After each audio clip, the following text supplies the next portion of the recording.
Ladies and gentlemen, welcome to the grand finals of the Open Angel Arena April Major. We've got Way to Death playing against Not Yet Dead, our two champion Russian teams, yet again going up against each other. We'll see how this one goes down. We had a really interesting meta development in the losers finals, introducing the Treant Protector. I personally believe Treant will play a role in this grand finals, but we're gonna see how that goes down. Casting today, we've got Chris and Unix for game one, and you boys take it away. Hey. Hello, everybody. We're going to go into the drafting phase straight away. The standard bans of Shadow Demon, Skywrath, and PA so far. Yep, we've seen the Skywrath ban be postponed for the last couple games. It's interesting to see him back in the first set of bans again. IO, of course, coming out. I think Dire Team's going to need to ban IO every single game. Yeah, Wisp. Honestly, IO has just played such an important role in some of these games in the tournament that have literally pulled games back from the brink. So in combination with other heroes, it's just a force to be reckoned with. You just need to ban it, and that's what we've seen. All right, the Clinks ban comes out. Awesome. Clinks, towards the later games in the tournament, Clinks has become more picked and banned. You've seen a lot more of it recently. He seems to be super relevant in these later bracket games. We saw almost none of him early on. It was interesting. We saw a lot of him banned yesterday, but I don't know if I actually saw him played, and I know I didn't see him win a game. And then today he has been super duper instrumental. It's interesting how good of a comeback hero he is. That's something I wasn't expecting. I was expecting him to behave more of a snowball function, but just the way that Burning Army functions in the late game really, really allows for fantastic comeback potential. All right, we see Lifesteer being picked up by the Radiant team. Definitely a huge part of the meta this tournament all throughout it. I wonder if we'll see a Troll Warlord on the other side. I don't know if we've seen those two heroes up against each other, and I think it would be really interesting. I'm terrified to see the Lifestealer utilized like we've seen other games. Like last time, you saw how much damage he did, and he was so unkillable thanks to the strength gain in the match community. Terrifying person to go up against. Yep, there's the Troll, and then Timbersaw would be my next pick. Let's see if I can guess the whole draft. Let's go. Because they're two heroes that just, I mean, Troll's fantastic. He's just great, and Timbersaw deals with strength melee heroes pretty great. I want to see you predict the rest of the heroes. You say Timbersaw. Who else is a good bet for this game? Well, it depends on what the other team picks and bans and stuff. You know, I'm only going to do the next pick or ban each step of the way, and we'll see how close I can get. How about that? I think it's fair. Fair enough. So, Shadow Fiend's another great choice there. And then here, Shadow Demon's already banned. What gets picked here? Axe. Yeah, actually, Axe is super duper good against Troll Warlord. We've seen this happen. So that's a great pick. Because you can just dunk the Troll Warlord when he's ultimating. It doesn't deal damage, it kills.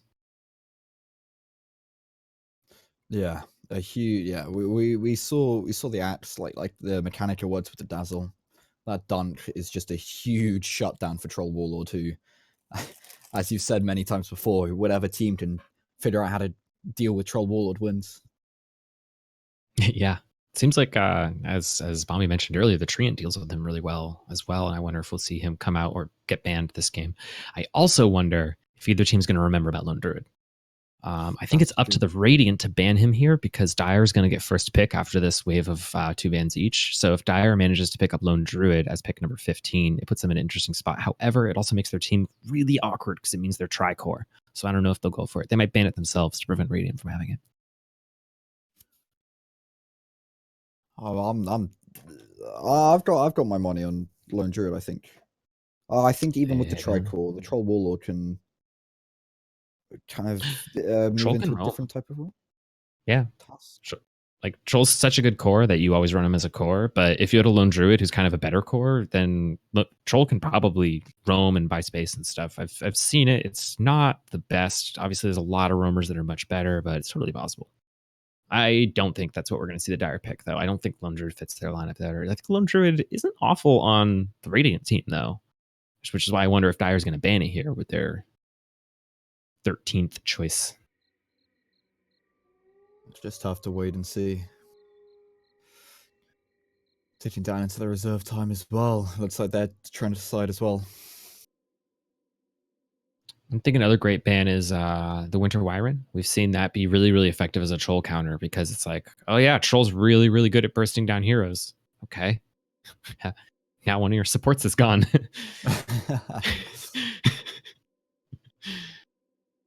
I'm kind of sad the days of alchemist strats have gone out of the meta. Days where you pick an alchemist to give the Adenims buff. I love to see that, and you just don't see it anymore. Why do you think that's the case? Alchemist doesn't do enough on his own to deal with how slow it is to be relying on just giving away Aghanims as the source of power that he's giving your team. I think a big thing about the current meta is that it's so fast and so aggressive.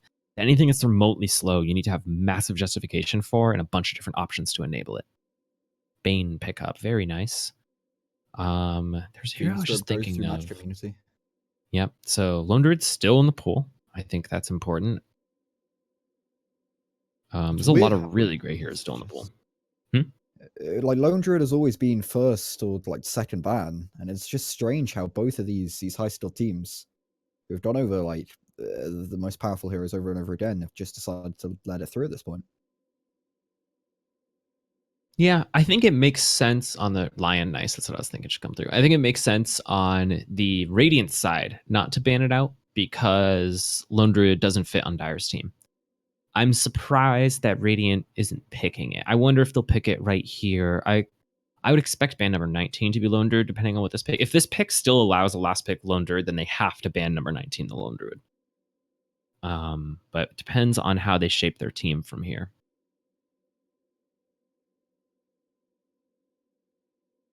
Who do you think? So they've got the Lifestealer, they've got the Axe, they've got the Lion.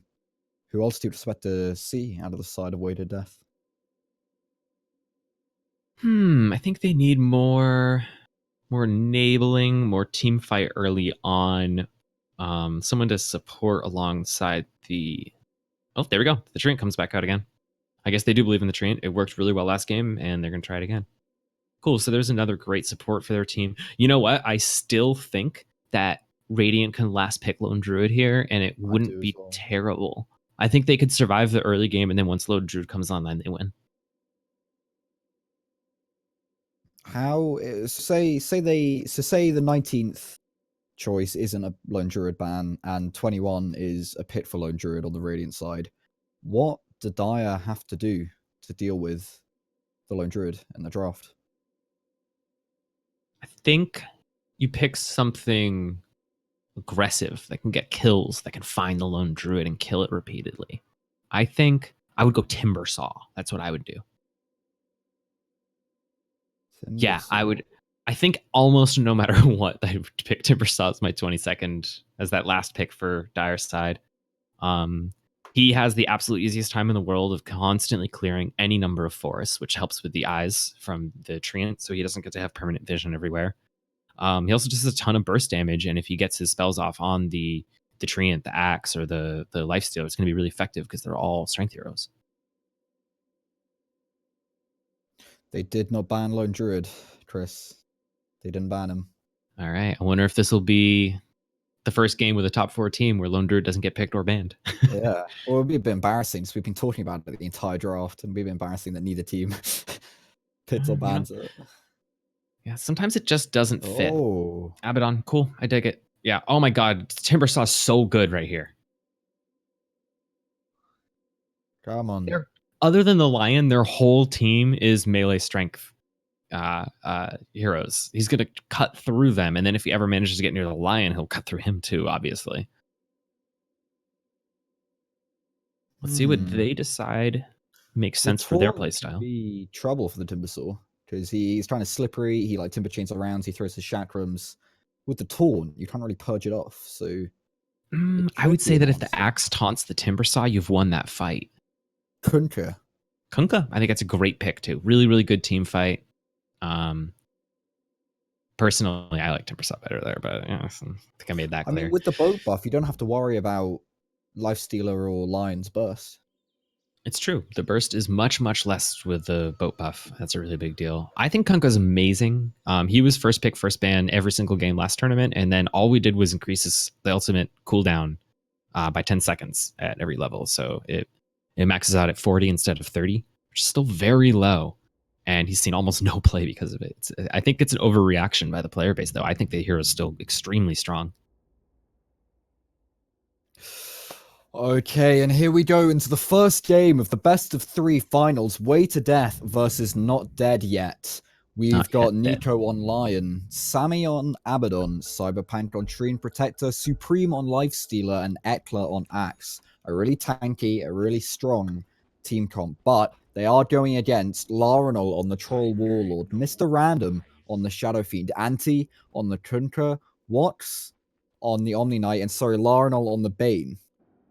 Apologies, not Larinal on the Troll Warlord. Got my names confused because both of them have long sentences, basically. Yeah, they're mixing up their names and being funny guys.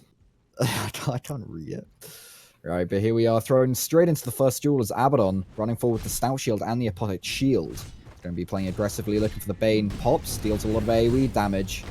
Instantly popped is actually dieting, but the Torrent hitting on 4. Abaddon forced away, and he's actually going to fall first blood to the Bane, who picks it up with the auto attack. Ekla standing in the middle. There's no taunt, there's Battle Hunger, and the Battle Hunger is going to find a kill onto Watts from the Omni Knight, but he's going to trade his life in return. Shadow Fiend now forced out as Cyberpunk harassing him with the Leech Seed.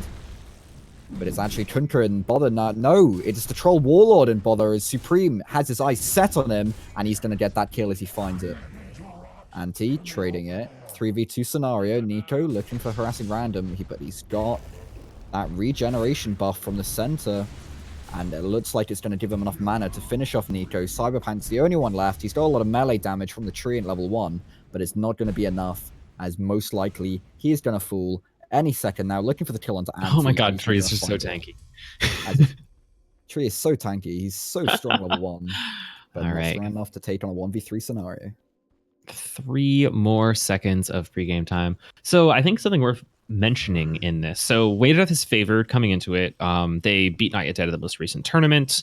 And like just generally the feeling of most players is that Way to Death is favored in this matchup. However, other than that most recent win, Not Yet Dead has beaten Way to Death all 3 of the other times that they've met each other in bracket. Also, 3 of the 4 times they've met before have all been in tournament finals.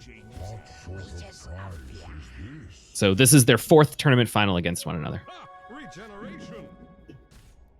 Are there any? Have you talked to the players? Are there any grudges against each other, as they've played and beaten each other many times this season? Not grudges because of playing and beating each other. It's more that they're all kind of a little bit act like high school mean girls sometimes, and can just like randomly have grudges for literally no reason. But you know, it's just internet drama. It's the way it is. But let's see them settle some of that drama over a match. Kunkka stealing creeps from the axe. It's a great thing to do. You don't want the axe to get big. They might be able to trade. Kunkka gonna die for it though. Himself in the middle of 3. Yeah. I mean, the longer it takes to kill him, the more space he makes. While these 3 heroes are fighting him, they're not fighting his core. Oh yeah, absolutely. For the Shadow Fiend and Troll Warlord to just farm up. I bet he'll X mark someone like right before he dies, just so that there's the longest duration of distraction. No, he's actually just gonna walk away and TP out. He's not even given that kill. Yeah. All right. Cool. That works. Abaddon's just trying to man fight the Bane. I'm not sure which one's going to win here. The Apothec Shield. Yeah, I think the shield probably gives it to Abaddon. Yeah, he's just going to sleep and run away now, though. No, he's gonna fight. I think he. Oh! Wow! Wow! It's like, hang on, let me do some quick math. Yeah. All right, yeah, I win this. Let's go. Yeah. Math genius is he's going to try and use it to take down the line, but he's too strong with the living armor as well. He's going to get out especially with the living armor. Yeah, it's not a whole lot to do. 7 seconds till the first bounty rune. Let's see how that splits up. Well, second, but the first bounty rune never gets contested.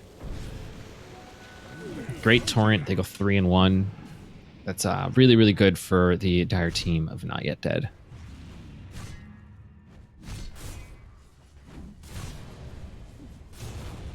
Larinal might find himself bother here. Yep, it's the silence and the slow from the Abaddon. Really just whittles him down. And the shield might actually let Nico live as he dances away. Look at that. Nope. He got punished for that taunting. He did. That's what you get for dancing that much, buddy. Alright, Abaddon trying to run away, popping up the shield. Cyberbank on the tree coming in. Harassing, being a jerk. Being a big old tree that hits for 99. Wow, Larinol on the Bane is having a pretty good early game at the moment. He's sitting on already his arcane boots. Oh yeah, arcane boots this early is fantastic. Good for Eckler, nice sleep, but Nico said, yeah, he's down. There's no way. One more support and a little more time. Probably could have brain sapped for the kill there, but unfortunately the line comes in. Random's farming pretty far out for his core, and I think he's going to die for it. As all 4 heroes surround him. He's going to try to kill the camp first. Boss could deny the boss. Oh, boss takes 4. Wow, that's a big boss kill. The big deal there though is that Shadow Fiend didn't get that very last point blank raise out to finish off most of this camp, because that's what he really, really wanted to do there. He had accepted his death. He was not trying to get away. He was not trying to fight back. He just wanted to kill the camp as he died.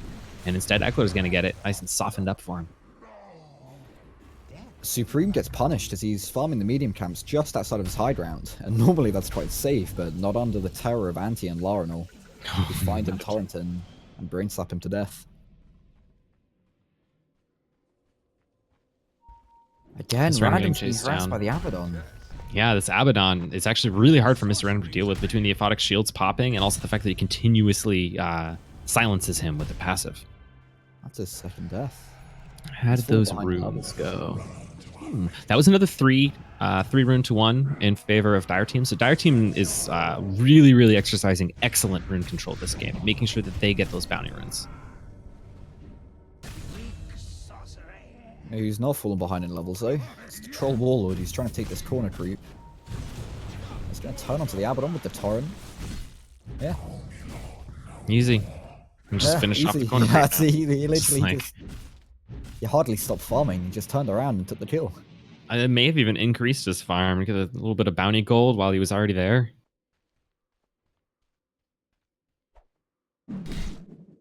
Eckler though, he's gotten a lot of levels from using his counter healers to farm that medium camp. Oh yeah. He's tied for second highest level in the game, right up there with the Shadow Fiend. We're both only 1 level behind the Troll. Chad points have spawned, however it's Anti harassing the tree. Both sides being actively contested by the supports, try to delay him as long as possible, keep that passive gold from ticking. I think Omni Knight loses against this guy. Nope, Larinol is coming. It should be fine. Sammy most likely will fall as the Dunk finishes off the Kunkka on the left side. The Brain Sub finishes off the Abaddon on the right side. Yeah, they're actually going to be timed almost exactly the same. They both delayed each other like almost perfectly the same amount.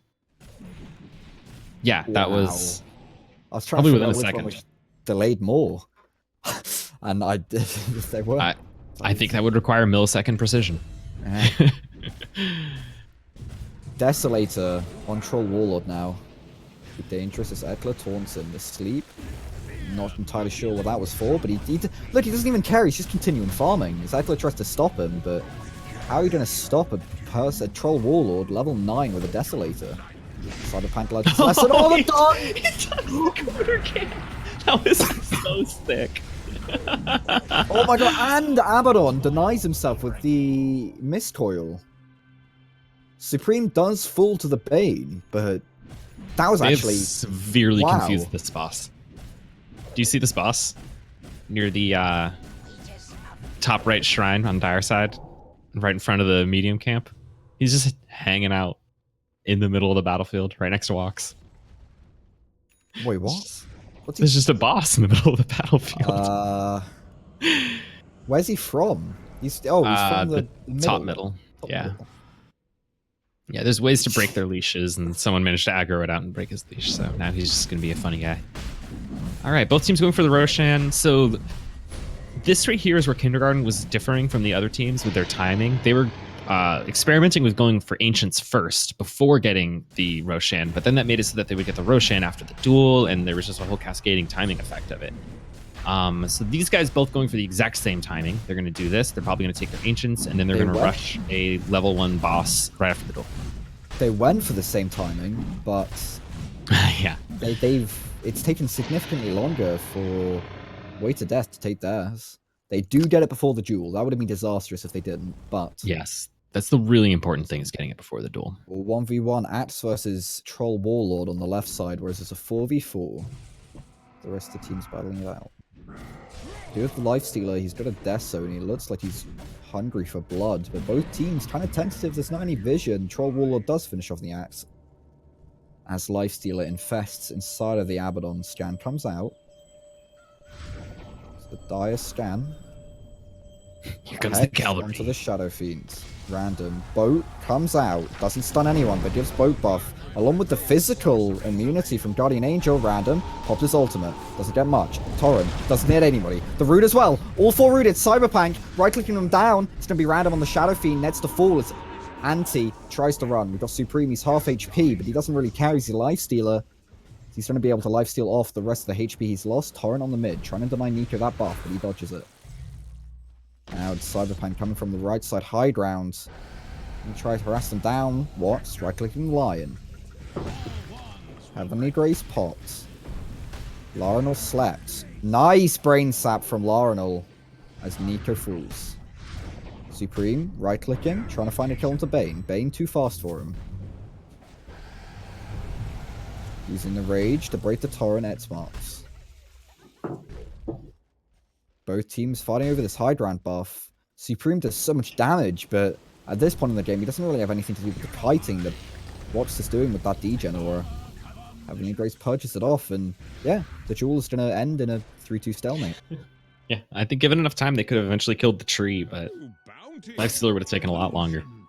100%, yeah. Well, I mean, Lifestealer wasn't really killable because he did so much damage, but he was kiteable.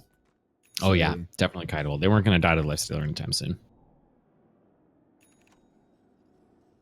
All right, let's see what bosses these two teams decide to go for. Eckler's searching for that boss, but realizes that it is somewhere else. He's got a Blinked Blade Mail. It's a big item pickup that could be disaster for either Troll or Shadow Fiend. Shadow Fiend doesn't actually have a lot of right-click damage, only 9 souls with a Blinked BKB. It's actually going to be Larinal on the Bane caught out here.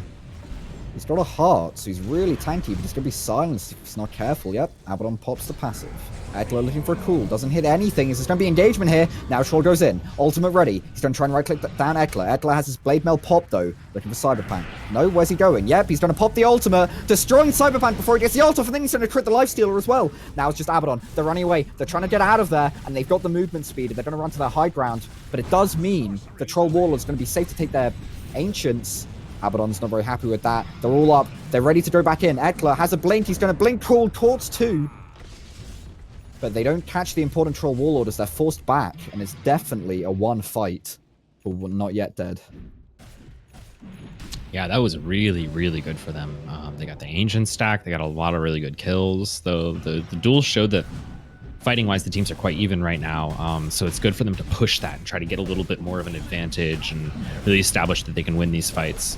And now force their ways onto a boss. And this leash problem is hilarious because the Radiant team doesn't know exactly where the boss is. They find it and now they're going to kite it back up to the pit, but that cost them like 15, 20 seconds. And that's a really, really big deal when you're doing that first volley of bosses.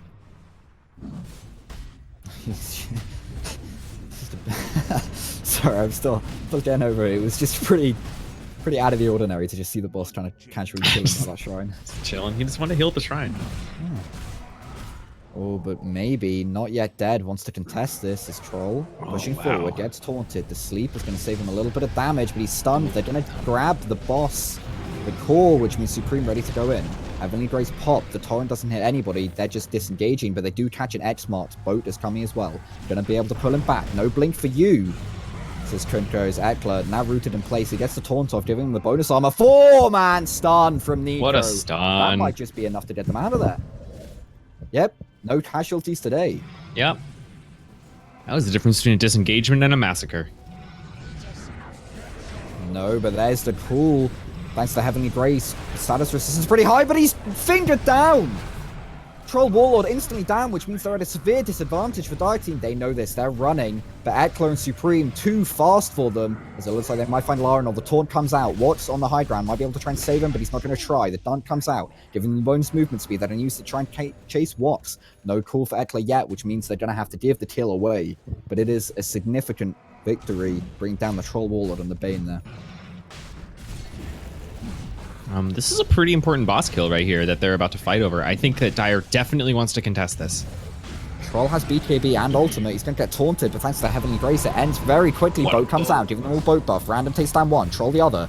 Now it's going to be Troll taking down the Supreme as well, turning his attention to Cyberpan. With the Death Zone crits, he's going to fall as well. All gone for the side of Way to Death. All right, that was fantastic. Way to Death. Not Yet Dead, rather. Definitely wanted that boss. It's an important one. It really sucks when the enemy takes your safe corners. It was definitely the right call to all TP in there, contest that. They can win the fights right now. Don't let the enemy team get to the point where they can start winning fights. I mean, again, they just want to take the bosses, guys, but like, Not Yet Dead is just not having any of it. Sleep comes out, trying to save the Troll Warlord. He doesn't have his ultimate. No, he does. He's going to pop it, turning his attention to Supreme. It's rooted in place. Now it's the Abaddon ult, taking the aggro. Nicely played from Sammy. Heavenly Grace comes out. They're going to take down Supreme. They do, thanks to the Brain Sap. Taunt, not effective. Now Random being pushed back by Eckler, but he doesn't really care as he's got the HP from the Skadi. Cyberpunk walking in the middle. He doesn't have his ultimate. Brought down by the Brain Sap. Eckler forced to get out of here, but he's so damn slow with the Solar Crest, the Xmas, and the Skadi. He's going to fall a triple kill for Larinol as Nico's forced to get back. And they're going to take the core yet again. That was awesome. You know, I just said it really sucks when the enemy team takes your safe corners, and then Not Yet Dead just went ahead and did that to Way to Death. Just go ahead and take their safe corner. You know, you're supposed to be able to establish this boss easily. Nope, we're here. We're going to kill you all and take it. I mean, what bosses are left? Like, most of them are tier 2s at this point, and I'm not sure if they're strong enough to safely take tier 2s, but they're probably strong enough to take down the Troll Warlord. He doesn't have his ultimate, gets fingered down, but there's a big boat with the torrent as well. But they don't have any follow-up. They're going to be able to track down Larinol. Taunted, stunned, silenced, and killed. It takes their whole team like 5 whole seconds maybe to kill an enemy support. That's so bad. Well, don't forget, it is support that has a heart, an Octarine core, and Greaves. It's just supports are quite tanky in this game, but like, I don't know, when the whole team's all there beating up on someone, I expect anyone to just disappear. Again, they're trying to take this tier 1 boss. It's the only tier 1 boss left. Give it to them. BKB popped on Troll, ultimate as well. Gonna right click with the bonus lifesteal, movement speed, Supreme, first of all, lifestealer, down and out of the count. Red Korean of Shadows, going to be able to boat buff, stun the Eckler, who's trying to get away, is going to look like he's going to survive on 1 HP. Doesn't matter, he turns his attention to Abaddon. Edmar's pulling Cyberpunk back, he's going to try and run away, but he's slowed with the Skadi. Brought down, double kill for Larinol. Sleep onto the Lion. Now able to get away, Skadi hit with the E-Blade, the finger, but not enough damage to kill one. A triple kill. As they get another core from under Way to Death Snows. Yeah, they're just not letting Way to Death get any bosses. I think Way to Death got one. They got 1 core. They got 1 tier 1 boss. That's it. They're taking their Roshan inside their base. I mean, yeah. So they got the 2 Roshans, the 1 neutral, and the 1 capture point, and those are the only tier 1 cores they're going to get this game. That's disastrous. That is I mean, rough. there's always tier 2 cores to use in replacement for tier 1s. They're going to try and take the twins, but look, they've got a ward on the right corner of that boss area. They know they're doing it. Yep, well, Dire's got vision of this, and this is Dire's favorite game. It's the, why don't you guys kill the boss for us, then we'll kill you and take the core. Oh no, this could be disaster. They've got boat ready. With drums, Shivas, Heavenly Grace onto the Troll. Eckler slept with the Torrent. They know. Ruse is up. Edmar's onto Supreme, looking for anti. Rage popped. Troll right-clicking down. Ultimate pop. Supreme has to be careful. He's going to fall. 1 auto attack onto the ranged, onto the high ground. Abaddon brought down. Lion pushed back, but he's going to live. Finger as well does no damage to Bane, who just kind of shrugs off the damage. Cyberpunk falling as well. 3 kills for the side of Not Yet Dead. But they're not even going to bother with that boss. It's full HP. They're just going to wait until Way to Death do it for them. Yeah, they got vision of it. They'll come back later. So there is a ward there. Can I click on that ward? There we go. Oh, wow. So Way to Death's observer ward is just barely outside of the reveal range of the sentry that the Radiant teams put up there. So I think they thought they dewarded it, and they have not. Looking at the 3v3 duel, this is 2v2 on the right side with the Lifestealer. Heavenly Grace used. Ekla looking for a taunt. Oh, it gets slapped! Disastrous as the boat comes out as well. Nico is going to be able to save himself from the autos with the E-Blade. He's going to be able to turn and hex the Shadow Fiend, but there's 2 other heroes here, guys. Cyberpunk. Will he choose? He doesn't have the ultimate. Each seed onto Anti. Ekla trying to do as much damage as they can, but they don't really have a damage dealer in this 3v3. As their damage dealer, Lifestealer, has been killed, but no! They do have enough to bring down the Shadow Fiend thanks to Finger E-Blade. Nico, he's low. Living Armors can give him the regen he needs to stay alive for a little bit longer. Edmod's back. Torrent doesn't hit. They're looking to kill the Bane, but Bane is just too damn tanky, especially with the life sap from the brain sap. Anti, torrenting them up. Trying to get the middle buff. But it looks like we might have another stalemate, as neither side really has the damage to bring down the immense amounts of HP on enemy heroes. But maybe we might have a Finger from Lion soon, who's not yet level 18. So it is on a 45-second cooldown with the Octarine core. Larenal half HP, BKB popped, taunt though is going to deny him any activity while it's done. Ooh, can they kill the Bane? Can they kill the Bane? Yeah, they kill the Bane. Kunka might actually be next. 3 seconds? No. He's going to be saved by the bell. He's going to get out of there. That was just goofy. Yeah, the 2 carries ended up in the other team, on the other duel. Troll Warlord essentially just A-clicked through them. The Lifestealer almost killed the Troll Warlord. He was so low HP so much of the time, but he just barely out-healed him. A-clicked through the other guy that was in that duel. I forget who it was. Oh no, it's going to happen again! Oh, look at them no. go! The movement speed, but no, they all get... Nice route from Cyberpunk, protects them all. Supreme's going to try and right-click, but Troll Lord comes back. Boat buff. Dropped onto the side of Dire. Abaddon ult being used. Big taunt. There's a Finger ready! It's random fall. Nico picks up 1. Neutral creep bringing down Kunka and Abaddon. Supreme brings down Troll. This is a good fight for Radiant for once. Yeah. Turn. Taunt onto Bane. They have the damage now. Supreme's here. Hex as well. Half HP. 1 bar of HP. Down thanks to the dunk. Double kill for Ekla. Wow. That was Really something else. I thought we were going to see a rinse and repeat of them coming forward, killing them all and stealing their boss, but no, they stood their ground for once. They said, no, enough is enough.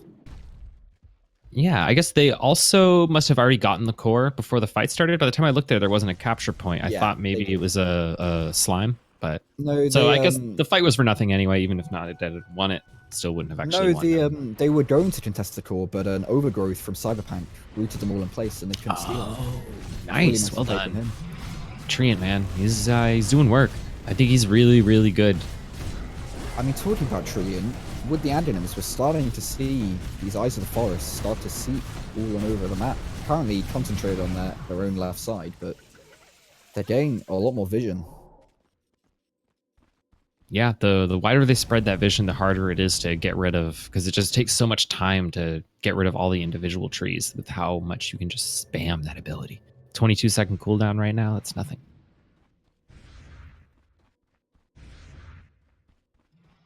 Both teams looks like they're just taking a boss. It's top right's captured and bottom left, top left. What areas do we call the bosses next to their base on their high ground? I usually call them their safe bosses. Safe bosses.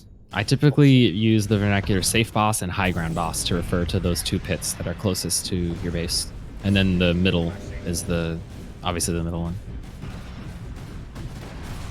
I think safe bosses are so they're such a good mechanic to make sure that you do have 2 opportunities to get the cores you need. And yeah, the ones that are fully on the high ground. And Way to Death are definitely utilizing it, as they've had enough of invaders. Wow, these eyes are just everywhere. I currently have just Radiant Vision on, and it's so interesting because like they can't see any of the enemy team right now, but they saw the entire enemy team rotating south from the top middle boss pit. So they're like 90% sure that they're about to pop up in the bottom center boss pit. They get scouted with the boss right next to them. But I don't know they're there. And yeah, and Radiant has just full vision of all this happening. They're gonna go right in there. Ooh, but can they just cap it in time? And Radiant can't actually. Radiant just Radiant don't want to fight. Yeah, I think they have a 5 engage. Well, not necessarily, but it would have been an extremely hard fight. I just feel like they lack the damage at the moment.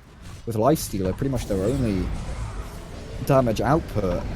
Yeah, I guess they more so want to use the vision to avoid the enemy, not engage. That's true. To farm up at the moment.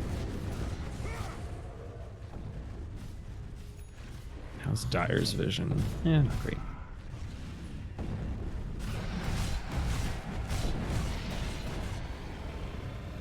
Is that a Roshan going down? Sounded like, didn't it? I think it might have been. Yeah. I don't think they took the safe Roshan. Yeah, because they went ahead in the tier 1 phase so severely that they didn't actually need to kill the Roshan, and then they finally just got around to doing it just now.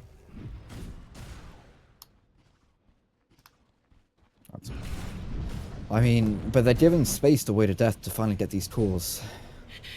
Yeah, I think what I would have liked to see is having one member of the Dire team just constantly moving around the map and trying to keep vision up and just scouting where the enemy team is, so that way you can try to keep interrupting their boss attempts.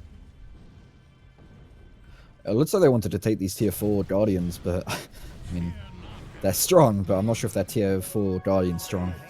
Yeah, especially the Guardians. It's an unfortunate spawn for the first tier 4. They just turn their attention onto Lucius Longclaw, the tier 3 up here, and take it down pretty swiftly. That's a quick Lycan boss. He is typically very difficult to deal with. This team is getting scary. They have a lot of damage. The final hero is now level 25, so every single hero in the game now has their level 25 talents. Always a significant power jump here. We see Refresher on the Kunkka, so he's going for some serious boat fleet shenanigans. He also got an Abyssal Blade, which I think is pretty cool. Just like physical stun, pop it through BKB, mess people up.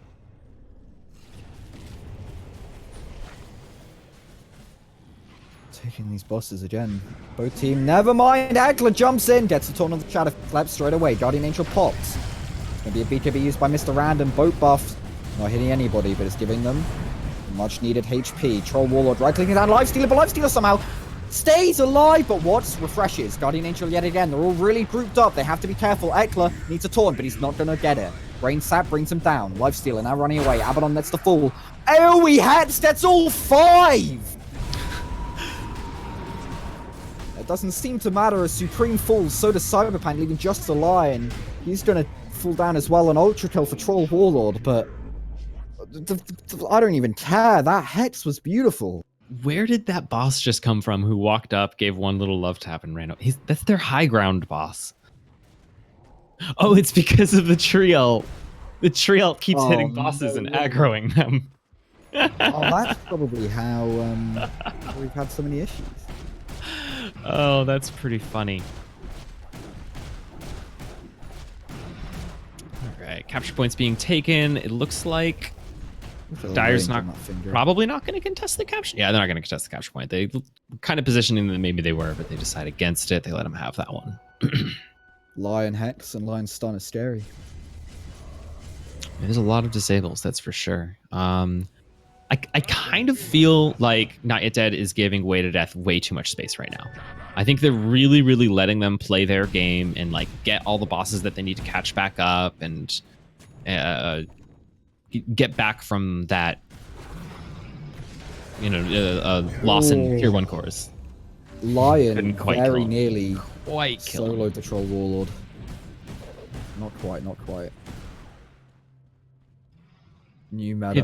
I think when you're a team that can win a fight, you want to pick as many fights as possible. And I feel like they're mostly just taking bosses. And if both teams are just taking bosses and taking bosses at about the same pace, I think that's super duper in the favor of the team that's behind. Duel in 10 seconds. They're going to be able to take the twins in time, though.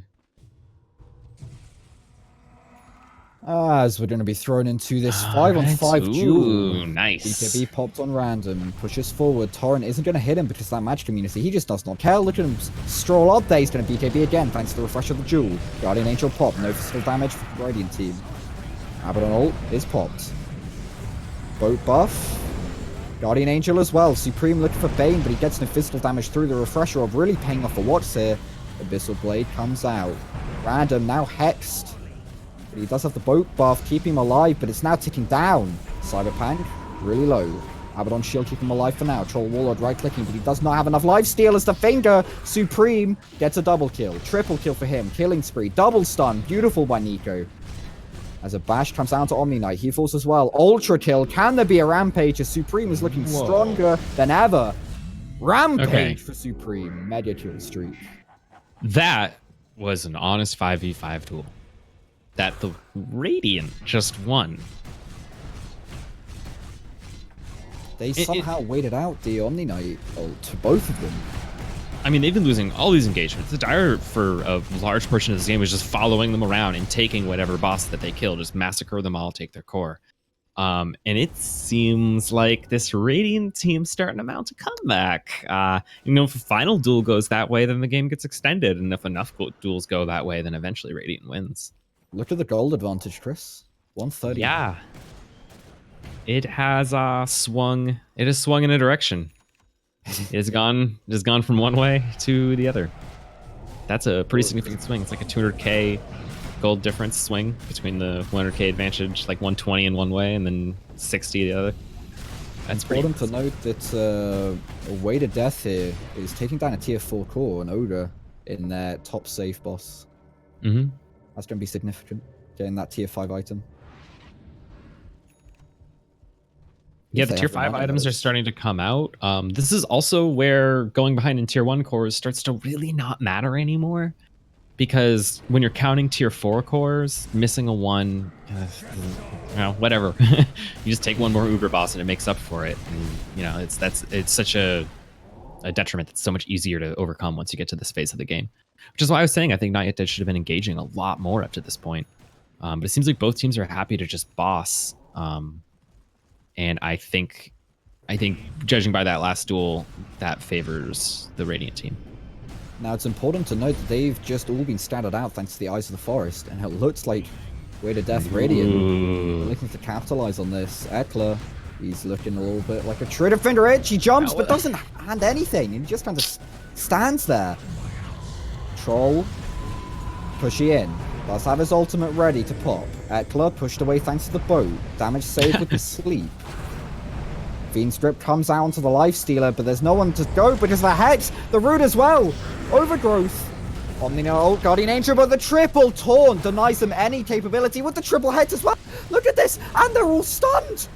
What is this combo? Anti nets the fall, leaving just Mr. Random and Watts desperately trying to get out of there. He's fast. Eckler blinks right on top of me. Doesn't have the call. 5 seconds. And Watts is able to get out of there. But my God, the combination, they just could not get anything off. They were disabled for so long, and that was after suffering through 2 huge boats. That was so much disable.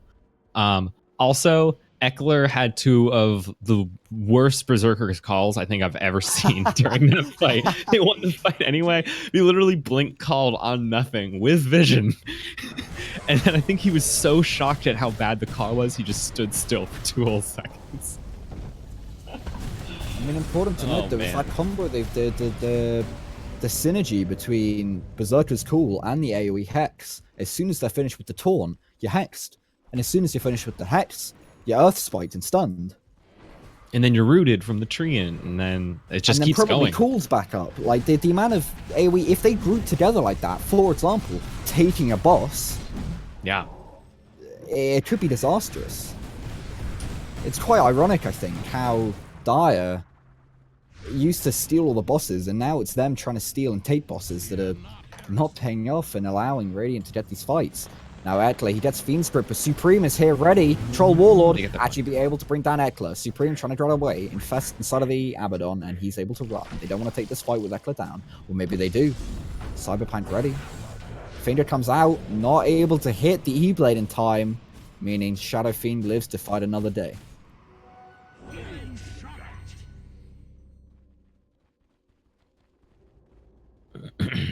Yeah, these awkward engagements, definitely Not Yet Dead has the ability to take. I think it was smart to disengage there. They didn't manage to get on the cap point, so they weren't going to steal the boss. So just go to the next objective. There's no reason to stick around. Just keep taking bosses, keep maxing out.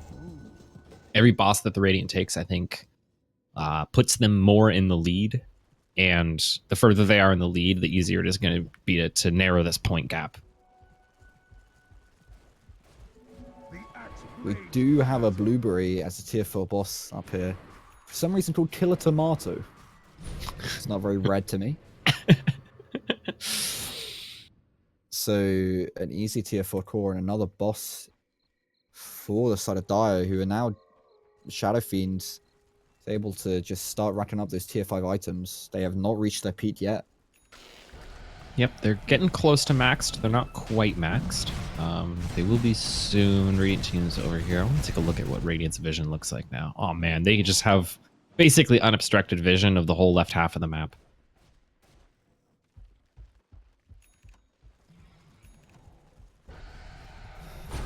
Yet another Bodod, the Ogre, for their top safe boss. Bodog.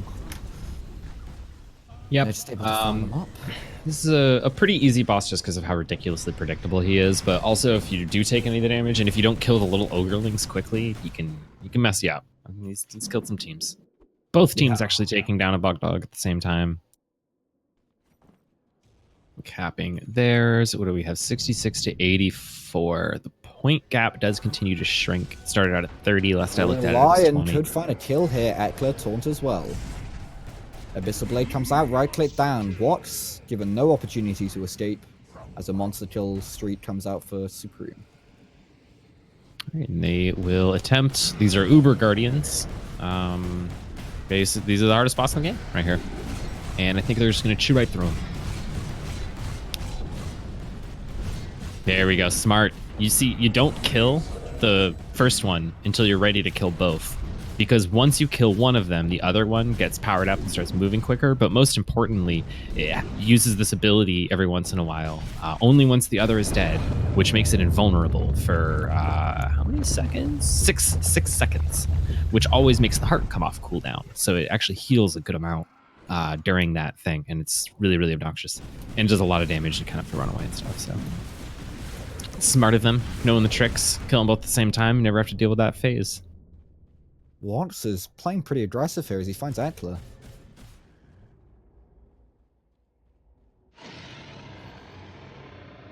Walks getting some vision up. I think that's very, very smart. I think it's really, really important that they maintain excellent vision.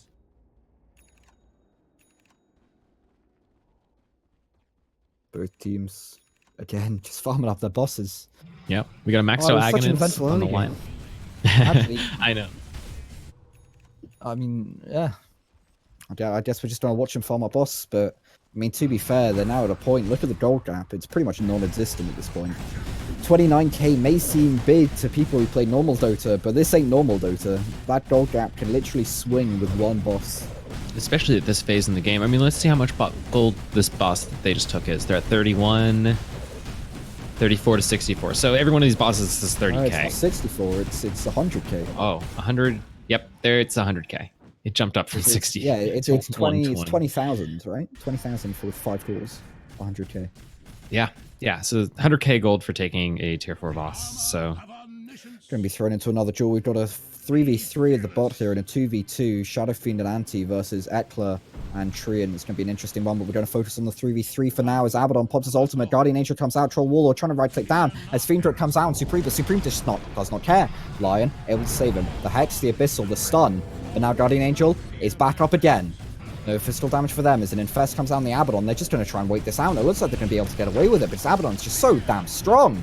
Never mind, I spoke too soon as Troll brings him down. Supreme might be next to follow if he's not careful. He's going to be able to nuke down the Bane. Now turning his attention onto the Troll. Troll, able to ultimate. Now chasing down. He's got the bonus movement speed. He's got the bonus attack speed, and he's going to find it with the crit. Now, just Look a at line the top watches duel. two. Top duel. Look at the top duel. Why is Look there at it click. What? What? I have many questions. Sorry, continue.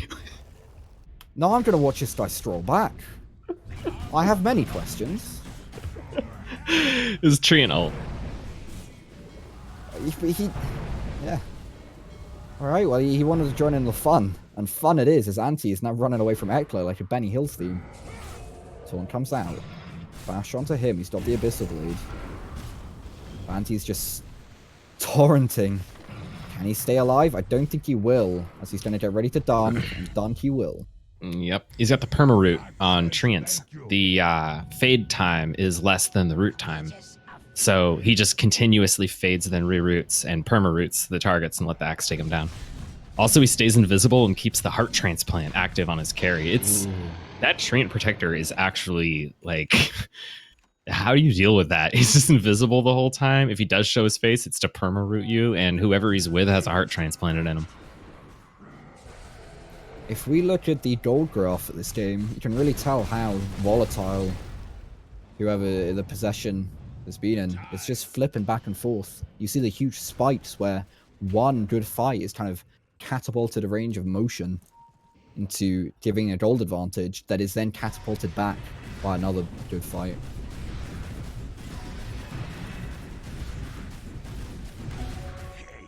All right. Final duel getting closer and closer as well. Yeah, each one of these boss pits are worth 2 points at this phase in the game, so they're going to get there real quick. They only need 4 more, and it looks like there could be an engagement here. Lion was looking for a kill onto the Troll, but he BKBs in time. Yep. He's got that mega long range Earth Spike because of the maxed out Aghanims, so the plus 1,000 range.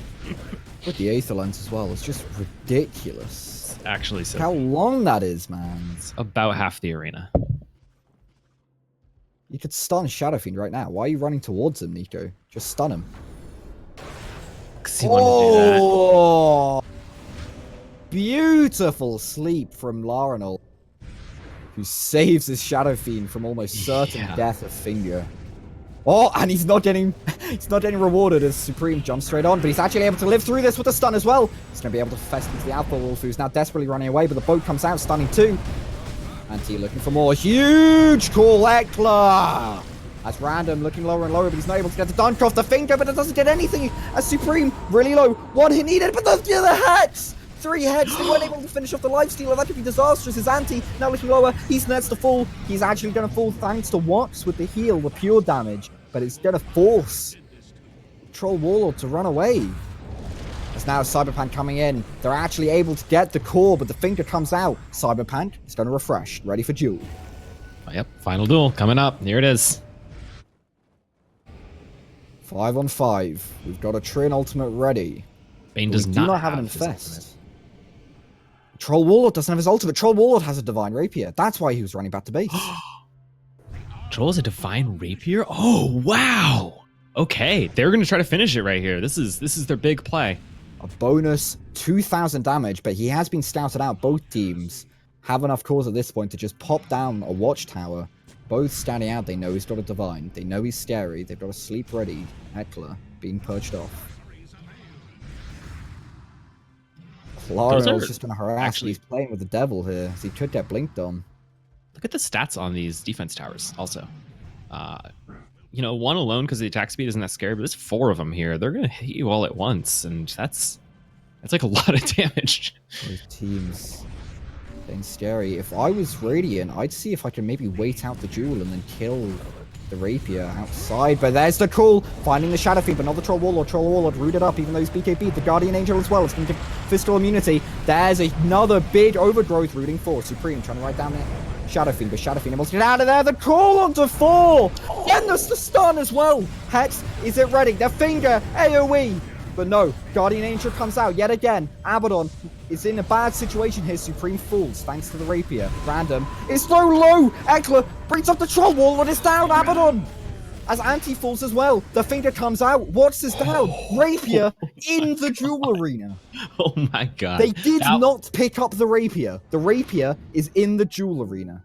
Got left behind. That will make the next duel there very interesting. Also, that was the most intense final duel I've ever seen. Holy, that was nuts. I did not know who was winning the whole time.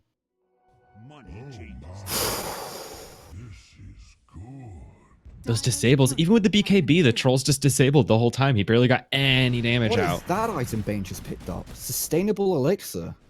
Oh, sustainability elixir. For 60 seconds, increase health regen by 50 and grants 50 damage reduction while you are stunned. It's the don't burst me down, bro item. Yeah.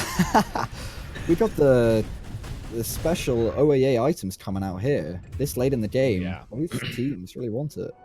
Those are final duel they are playing items. for a good amount of money. Oh yeah, they're playing for a lot of money, and these final duels matter so much. So if you can pop an elixir before the final duel, have that effect active during it, it's really, really, really important.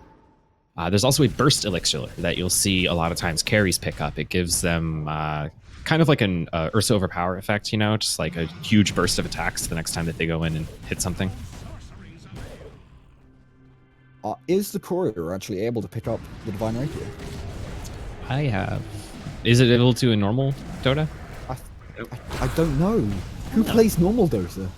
I don't know. Who buys rapiers in OAA? Yeah, I hardly see rapiers because to build a Divine Rapier, you need 3 tier 4 cores, and normally the game is over by the time you get 3 tier 4 cores. But this is the grand final, baby. This is a slobber knocker. Yeah. Do have a pause from Eckler. It of course adds 2,000 damage, so it's worth the cores. Yeah, 100%. A lot. Oh, what is this game? It's going either way, honestly. It's 100 to 106. No idea. Courier cannot pick up Rapier, I've just been told. Rapier. Yeah, that makes a sense. little voice in my ear called Darkonius. Makes sense. Lowest level hero is 41. Get into that super mega late game. I wonder if we'll actually get to the point where every hero is maxed. It's so rare that you get to the actually truly maxed out point. Everyone has their items maxed. Yeah, item upgrades are done. Yeah, Tree and Casually City on 5 tier 4 cores. Yeah, exactly. That's why they're spamming those towers and stuff like that. These extra cores, not that helpful. They placed down 4 towers in the duel. Yeah, they wanted to make that center area difficult to fight over. Looking to take the twins. Even more cores. Cores for the core god. It's both teams. Yeah, just what they really want are capture points. Next capture is in 6 minutes, so they have to kill a few bosses to get to that point. Because the capture points give a number of points equal to that numbered capture point. So I think this next coming one will be like the 4th or maybe 5th capture point. So they'll get 4 or 5 points, which matters a lot when you're trying to race to the next set of 10 for the final duel over and over and over again. We also have 2 hybrid elixirs on Lion, which for 60 seconds increases mana regen by 20 and also grants 400 bonus magical damage on your next attack every time you cast a spell. I have never seen someone buy a hybrid elixir. I was under the impression that you only bought sustainability elixirs and burst elixirs. So I can't wait to see this effect. That's going to be awesome. They're definitely all going to pop their elixirs right before the next final duel, whenever that gets triggered. Not Yet Dead only needs 1 more boss kill to trigger another final duel. Looks like everyone's getting a little bit of money to finish off recipes, getting elixirs. We have Eckler's stash, backpack, sorry, just filled up with defense towers and still a core in supply. We actually have a rapier on Lifestealer. Oh, that's terrifying. Who also has his own sustainability elixir. Abaddon also has a sustainability elixir and a defense tower, mixing it up a bit. Yeah, I see a reduction orb on the Bane. It's another one of our custom items. Super cool to see that getting used. Rapier on the Troll Warlord. Where's Abaddon? Abaddon didn't go the Martyr's Mail build. I can't imagine a world where you don't go it because it's so good. It makes your entire team invulnerable every time you ultimate. But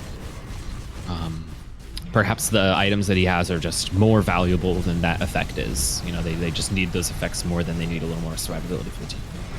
I don't really know what you purge off. So we've got 3 rapiers so far in this game. Final duel. Wait, who triggered that? Right, final duel. Here we come. They're not going to be able to secure the twins in the bottom right. Here we go. Another defense tower being dropped by Cyberpunk. And there's still a Divine Rapier in the center. This is the same arena as before. So there is a surplus Divine Rapier in the center of this arena. And a lot of defense towers. I'm not going to lie. My heart is beating, Chris. Cycler drops another defense tower in the top. It's like trench warfare. They're shooting the projectiles at that ward. Oh, poor guy. Go down because they have vision of it. Turn comes out. Troll Warlord right-clicking once, but Cyberpunk purges it off. There's a big call as well with the lifestealer. The Sleeper's going to save him, but it's not going to matter. The Sleeper's instantly put up. Supreme is down. There's no Rapier. Watch as well. He's full. No Guardian Angel. No lifestealer. Cyberpunk. Refresher used. Mr. Random looking for it, but there we are. There's the taunt as well, catching 2. Shadow Fiend right-clicking the axe. Double heads with the finger as well. Now Troll Warlord looking to take down Cyberpunk. Silenced up, pushed away. Boat as well, hitting 2. It's actually Random. That's the fool. As Sammy is forced to get away, but there's some pure damage, but there's the call catching 2. As the finger comes out on Bane, not taking him down. The Blade Mail nearly destroys Troll, and he does as well. Both Rapier carries down. It's now a 2v4. This is looking really bad if you're on the side of Dyer, who Larenal rooted up in the top. With Anti, he doesn't have a boat. He's forced out of there. There's a Rapier on the deck, but neither team is really able to catch it. There's the Blink instantly slept. Nicely played from Larenal. Eckler's not able to get it off, but then Anti falls. It's a 3v1. Larenal trying to hold on. He's going to lifesteal. He's going to brain sap. He's going to run around, but he's also het. He's rooted. He's solo crested. Brought down to half HP. Finger as well, and he dies. The objective has been extended by 10. There's 3 Rapiers in that duel arena. Oh. 3 Rapiers. Oh. Yep. Yep.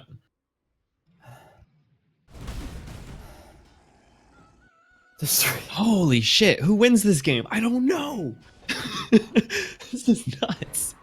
119. I think Radiant might be able to trigger one next. They've won the last 2 duels in a row. But they've been nail biters. It really could go either way. And if it's not in that same boss arena, then they won't have that fleet of defense towers helping them. Yeah. Whoa. So... You're the math dev guy. What's the chance that we're going to be dropped into the same arena with casually 3 Rapiers and probably an entire village of towers? It's like an Age of Empires game. There is 30% chance, 33% chance. There's a 1 in 3. It's a 1 in 3 roll each time. 1 in 3. 1 in 3. 1 in 3. They're pinging it. They're ready. Oh my god. Duel, it's the same arena. Troll Warlord pits up a Rapier. So Rapier in the middle as well. Sammy dropping a tower. Supreme doesn't have a Rapier. It's Dyer who has the Rapier advantage here. They very nearly bring down Larenal, but he's going to be able to live through it. No heart transplant for him as he's dropped in the Troll. Troll pushing for the Abaddon, but he's brought back. BKB popped, looking for the Lion. Silenced up, purged off with the Guardian Greaves. But there's the bow, the Overgrowth as well. Abaddon drops, trying to get the Overgrowth off, but he's stunned, he's taunted. It's going to go down. All the towers are now fighting. We've got Larenal dealing with the lifestealer on the top as Eckler's down. That's really bad, that's their taunt, but then Nico falls as well. It's Troll Warlord pushing forward thanks to that Rapier. We're all fighting onto the towers. We've got lifestealer at the top there, being bursted down. He's brought down. 2v5. 1v5. Just Cyberpunk left on the Treant Protector. He's in the corner. He's invisible, but for how much longer as they use the scan ability? Silenced up. Hex, Roach stands there, wanting to look. But it's not over yet.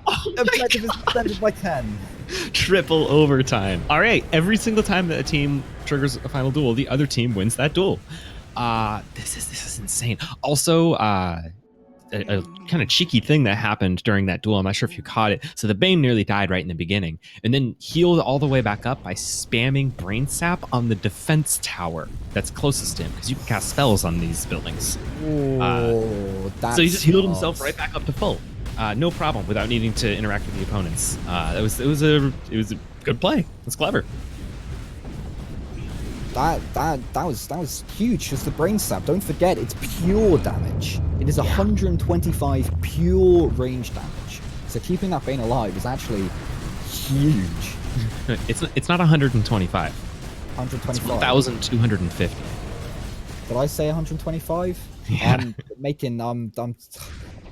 can't focus, man. What is this game? This thing, this bull hits for 1,200. It's a lot with a 1.5 second cooldown. Because of cooldown reduction, it's actually 1.0, 1 second cooldown. It's good stuff. Good stuff right there. Looks like Not Yet Dead's about to trigger final duel. I think they're gonna trigger this next one, see if they can actually get it. Oh, look, they're waiting to cap. They're getting their items in line. Oh, look at They're that. itemizing. They're ready. They're getting their elixirs ready. They're making sure everyone's ready. And they're like, all right, everyone good? All right, good to go. Let's cap the point. Trigger the duel. Rapier on the troll this time. They know how this game works. Here we go. Another final duel. No, there's a rapier on the troll. He just bought his own. Will we be thrown into the same arena with casually 3 rapiers in an Age of Empires game worth of towers? We will not. Okay, finally a different arena. 4 new towers, 3 by Eckler, dropped in, ready inside. Is there all the top? Finger very nearly brings the Laurinal. He's down! Laurinal out of the count already. There's no Fiend's Grip, there's no Nightmare. As Supreme looking for more. Finds a kill onto the troll. Rapier down on the deck. Now it's what? Half HP. Hexed up. Bode as well. Supreme getting right click, but it's not enough. The finger comes out. Doesn't find the kill onto the Shadow Fiend. Is a tanky boy, but he's not going to be tanky enough because there's now 3 heroes with the Rue. Shadow Fiend's down. What? Desperately trying to run away, but he's going to die to the tower if he's not careful. Oh my god. Not over yet. Quadruple overtime. This wow, this is nuts. I'm like sweating. This is so tense. 52 minutes. 52 minutes, 134 to 131, soon to be 133, within a point of one another. Although the other team immediately also captures a boss, so. But staying within 10 for the last good long while, trading final duels back and forth. It's kind of a boss race. When's the next capture point? Capture points are in 3 minutes. Capture points are going to be a really big deal. If they can manage to contest and take the opponent's capture point, it's going to be a massive amount of points, which is going to make it way easier to trigger these final duels in their favor. So I think battling over the capture points is going to matter a lot.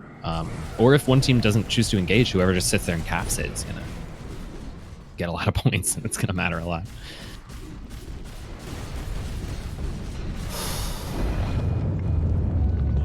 Yeah, both teams are just farming up the scores, getting their rapiers. Here's a final duel. Currently, Eckler's stash is entirely upgrade core 4s.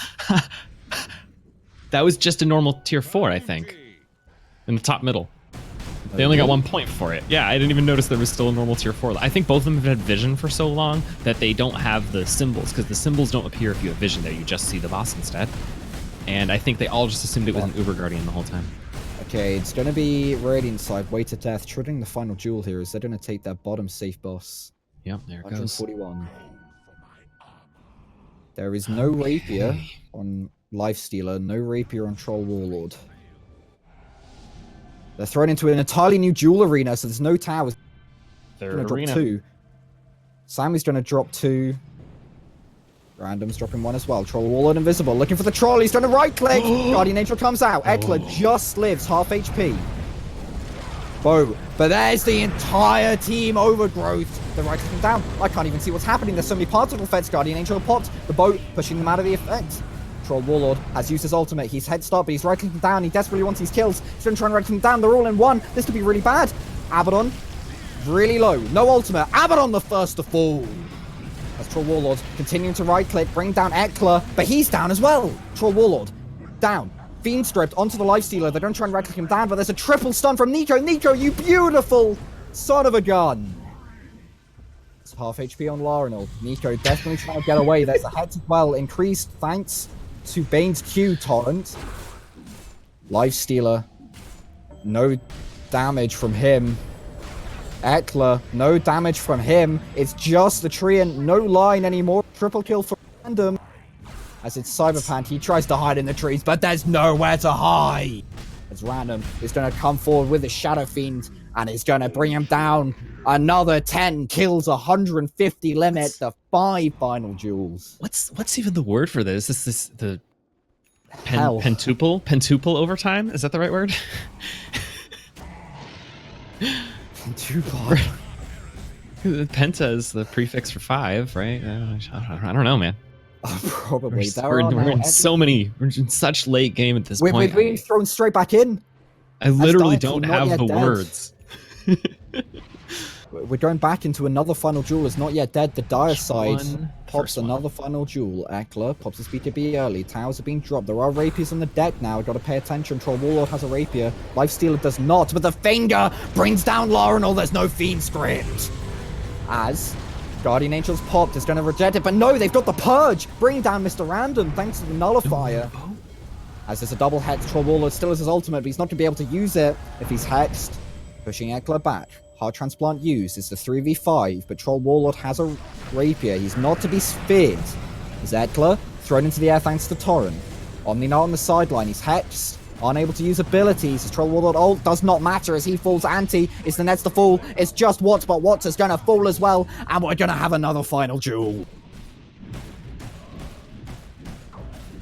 Sextuple overtime? You're just sitting like, what? Did sextuple? Like, you just figure out the words. I don't even know the words. There was no rape. Whatever team pops the final duel just seems to lose it.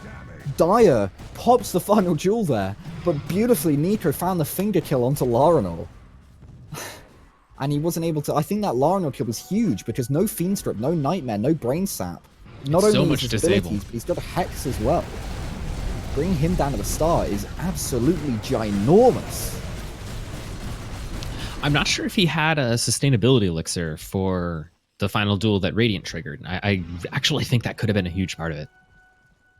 It's so much harder to burst down a hero who has a sustainability elixir because while they're stunned, they're taking 50% less damage. So you do twice as much damage to take him out. And this boy has 10k HP. Okay, it looks like Way to Death on the Radiant is actually going to throw us into another final duel here. 60 by taking this boss in the top left corner. 10 seconds and we're thrown back in. Let's check. Are there any rapiers on the Lifestealer? No, but there are 5 defense towers. The smoke, I think that's cool. Smoke as well. Final duel. Is there a rapier in this arena? It doesn't look like there is, but there are definitely towers favoring Radiant. Anti pushing forward, hits the Torrent. Eckler ready to jump. Anti's playing so aggressively, but he just does not fear anything. Just right up there, just running around. Torrent not finding anyone. They find the Alpha Wolf, but they don't know that. He's smoked. This could be bad. Eckler's looking for a blink, but Random denies him. He gets taunted. Guardian Angel out. There's no physical damage, but Anti gets purged it off. Doesn't matter. Fiend Strip onto the Lifestealer means he's going to rage, but he's not going to be able to do anything. Abyssal Blade as well. Another Guardian Angel pops. Trying to take down the Shadow Fiend. Troll Warlord has his ultimate pop. This could be really bad. Shadow Fiend is first of all. Troll Warlord as well. There's no damage on the side of Dire. Their cores are down. It's now a 3v5. It's now a 2v5. Finger comes out. Nearly bring down Anti as well, but it looks like he's going to fall next as well. He's 1 bar of HP. Larinal's to fall. Anti's down. Victory. Radiant side, Way to Death take game 1 of the OAA April Major Finals. Oh my god. That was insane. Wow. Something I noticed in that final duel, the Kunkka boat was cast too far away from the carries and they didn't get the boat buff. No, really? Yeah, the guys fighting in the bottom left-hand corner, which I believe was Mr. Random on Shadow Fiend, and it could have even also been the Troll. I forget, but there were a few heroes fighting in the bottom left and the boat was cast in the top right. They didn't get boat buff, and then they just got burst down. Wow. That was crazy, man. What an insane game. What an insane game. You guys wanna hear some fun facts about that game that you guys didn't notice?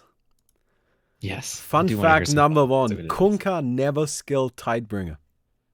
Never. Just didn't. Even until the very end, just didn't skill Tidebringer. He was all 50 and didn't put a single point into it. Now, I believe, here's my theory, he didn't want to accidentally break the Bane sleep. Ooh. Interesting. Okay. I'm not saying that that's necessarily a good idea, because admittedly, I think Tidebringer can actually do pretty serious damage, especially with the low 25 talent, which he would have had because he had a maxed out Aghanims. But he didn't ever skill Tidebringer. Another fun fact, there was actually a duel that I believe Not Yet Dead had initiated and would have won. But going into the duel, what everybody always does is activates their BKBs, cast their refresher abilities, so they have the buff going into the duel. They don't get surprised. But the Troll Warlord mistimed the BKB and cast it at the start of the duel, so he didn't have it for the duel, and then they lost it. Oh. And that was that's a huge deal. And that was actually a duel where they had good resources. Like, they had a lot of elixirs, they had Force to do it, they had a Divine Rapier, they had everything ready except for the Divine Rapier. Except for the BKB. And then they lost it. So that was an awesome game. The players have requested a 10-minute pause, which I believe is reasonable. Completely reasonable. I feel like everyone needs like a cigarette break after that or something. Yes. Even just in spirit. So what we're going to do is we're going to go to a quick 10-minute break. And then we will be continuing with Game 2 of the April Major Grand Finals. I take this Sven. Could end up in a disaster. So it looks like they might sort of transition it down here. Okay, that's not desirable. Oh yeah, you gotta be careful with that. You gotta be really, really careful with that. Oh no, they know they've lost the Terrorblade, so Radiant trying to force a fight here. Troll Warlord pushing in, but he's not going to be able to find anything. His BKB is going to wear off. Now looking for the little new bosses. So with this boss, you actually only have to kill one of them. You don't have to kill both. No, you have to kill a specific one. Oh, by the way, take it! As well. Troll Lord or Ol, he's not going to be able to fall, but he's disarmed, so he can't get anything off. And in the middle, right click on the next. Finger. Ooh, that heal! Soon to follow. Nero, stuck in the middle now. He's tanky, but he's not tanky enough. It's what was that? Oh my god! Wait, did they get it? Who got that? Radiant got the boss. Oh, that is. Oh, that is rough, man. Dude, that was actually. No, it's a 1v1. That's the problem. He has to fight against the Skyriff, but he just used his Omni Slash. Why would you use your Omni Slash right before a duel? Yeah, I like how he's even just waiting there. Skyriff is like, come at me. It's fine. Well, he needs to wait now because Omni Slash is on cooldown.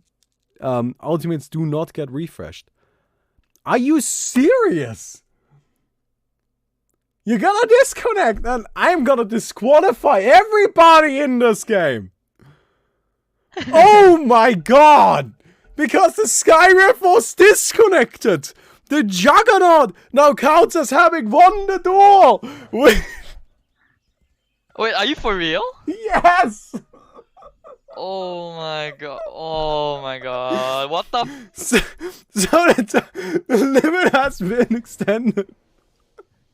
I told you there was a chance!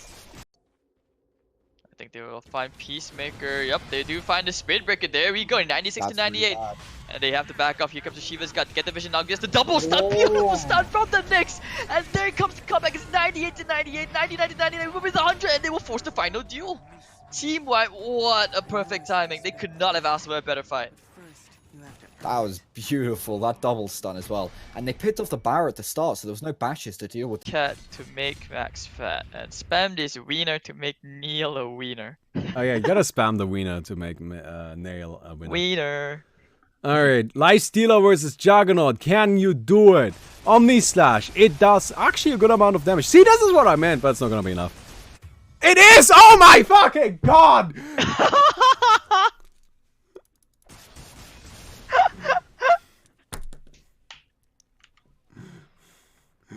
Items he picks up. It may be the closest one. I don't know. I know the game, but I don't know the game that well. Woo, let's go. And Drow, this is going to work one more time. 1, 2. 3, 4, 5, and that's just basically everyone dead. Look at that. IO, Rampage, maybe? No, denied. Man, Yep. Ultra why tough would you ender. do that? Why would you do that, Creep? Look at the Yeah, utilization of that 25 talent. That's what I was talking about. It wasn't in their favor at the start of the game, but now that they've got that, that's a monk ass, even if it was not intentional. Ah, run, my Sky God. Rev.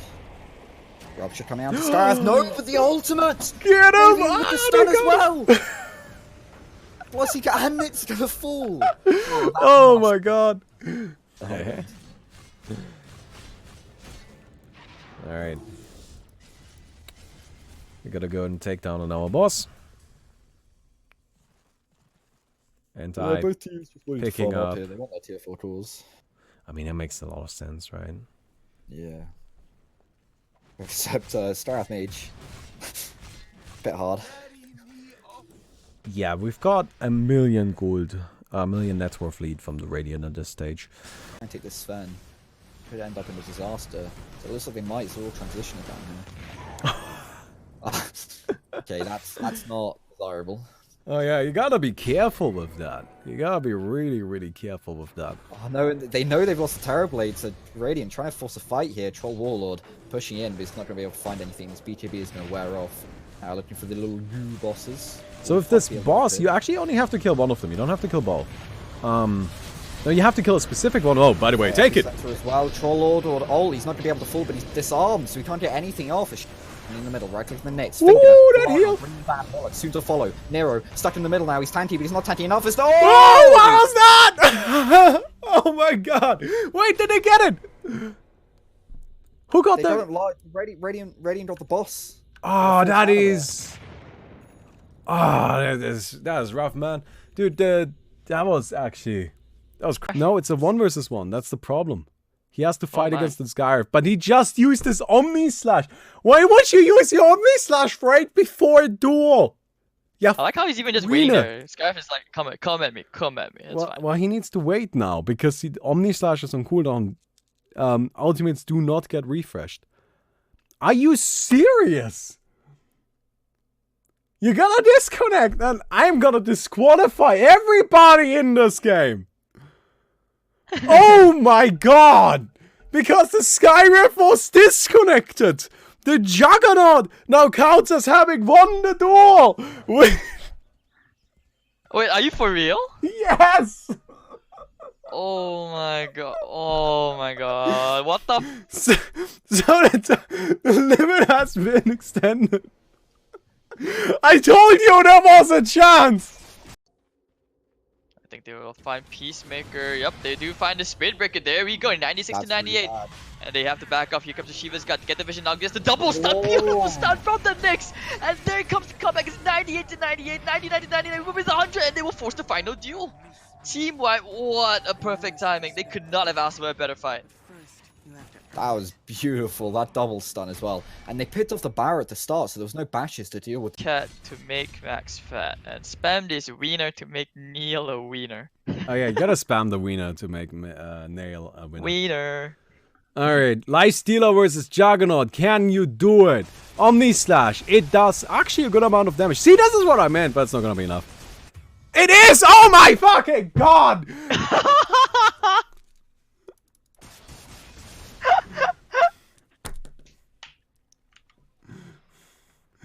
Items he picked up. It may be the closest one. I don't know. I know the game, but I don't know the game that well. Woo, let's go. And Drow, this is going to work one more time. 1, 2, 3, 4, 5. And that's just basically everyone dead. Look at that. IO, Rampage, maybe? No, denied. Man. Yep. Ultra Why would you do that? Why would you do that, Creep? Look at the utilization of that 25 talent. That's what I was talking about. It wasn't in their favor at the start of the game, but now that they've got that, that's a monk ass, even if it was not intentional. Ah, run, my Sky God. Rev. Rupture coming out of Skyrath. No, but the ultimate! Get him! Maybe with the stun as well! Plus he got, and it's gonna fall! Oh my god. Alright. We gotta go and take down our boss. And I both teams just wanted to picking farm up. here. They want their tier 4 cores. I mean, it makes a lot of sense, right? Yeah. Except Starth Mage. Bit hard. Yeah, we've got a million gold, a million net worth lead from the Radiant at this stage. I take this Sven. Could end up in a disaster. So it looks like they might all transition down here. Okay, that's not desirable. Oh yeah, you gotta be careful with that. You gotta be really, really careful with that. Oh no, they know they've lost the Terrorblade, so Radiant trying to force a fight here. Troll Warlord pushing in, but he's not going to be able to find anything. His BKB is going to wear off. Looking for the little new bosses. So if this boss, you actually only have to kill one of them. You don't have to kill both. No, you have to kill a specific one. Oh, by the way, take it! As well. Troll Lord or Ol, he's not going to be able to fall, but he's disarmed, so he can't get anything off. In the middle, right click the nets. Finger. Ooh, that heal! Soon to follow. Nero stuck in the middle now. He's tanky, but he's not tanky enough. It's Oh, what was that? Oh my god! Wait, did they get it? Who got they that? don't lie. Radiant got the boss. Oh, that is. Oh, that is rough, man. Dude, that was actually. No, it's a 1 versus 1. That's the problem. He has to fight against the Skyriff, but he just used his Omni Slash. Why would you use your Omni Slash right before a duel? Yeah. I like how he's even just waiting there. Skyriff is like, come at me. It's fine. Well, he needs to wait now because the Omni Slash is on cooldown. Ultimates do not get refreshed. Are you serious? You're gonna disconnect, and I'm gonna disqualify everybody in this game. Oh my god! Because the Skyriff was disconnected! The Juggernaut now counts as having won the duel! Wait, are you for real? Yes! Oh my god, what the So the limit has been extended. I told you there was a chance!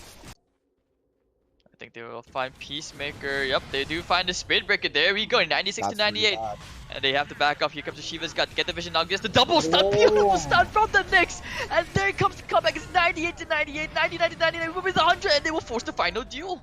Team-wide, what a... Hello, we are back. Loading into the match. Game 2 is going to start shortly. We just had... Damn, that was so close. I forgot who won. Who won?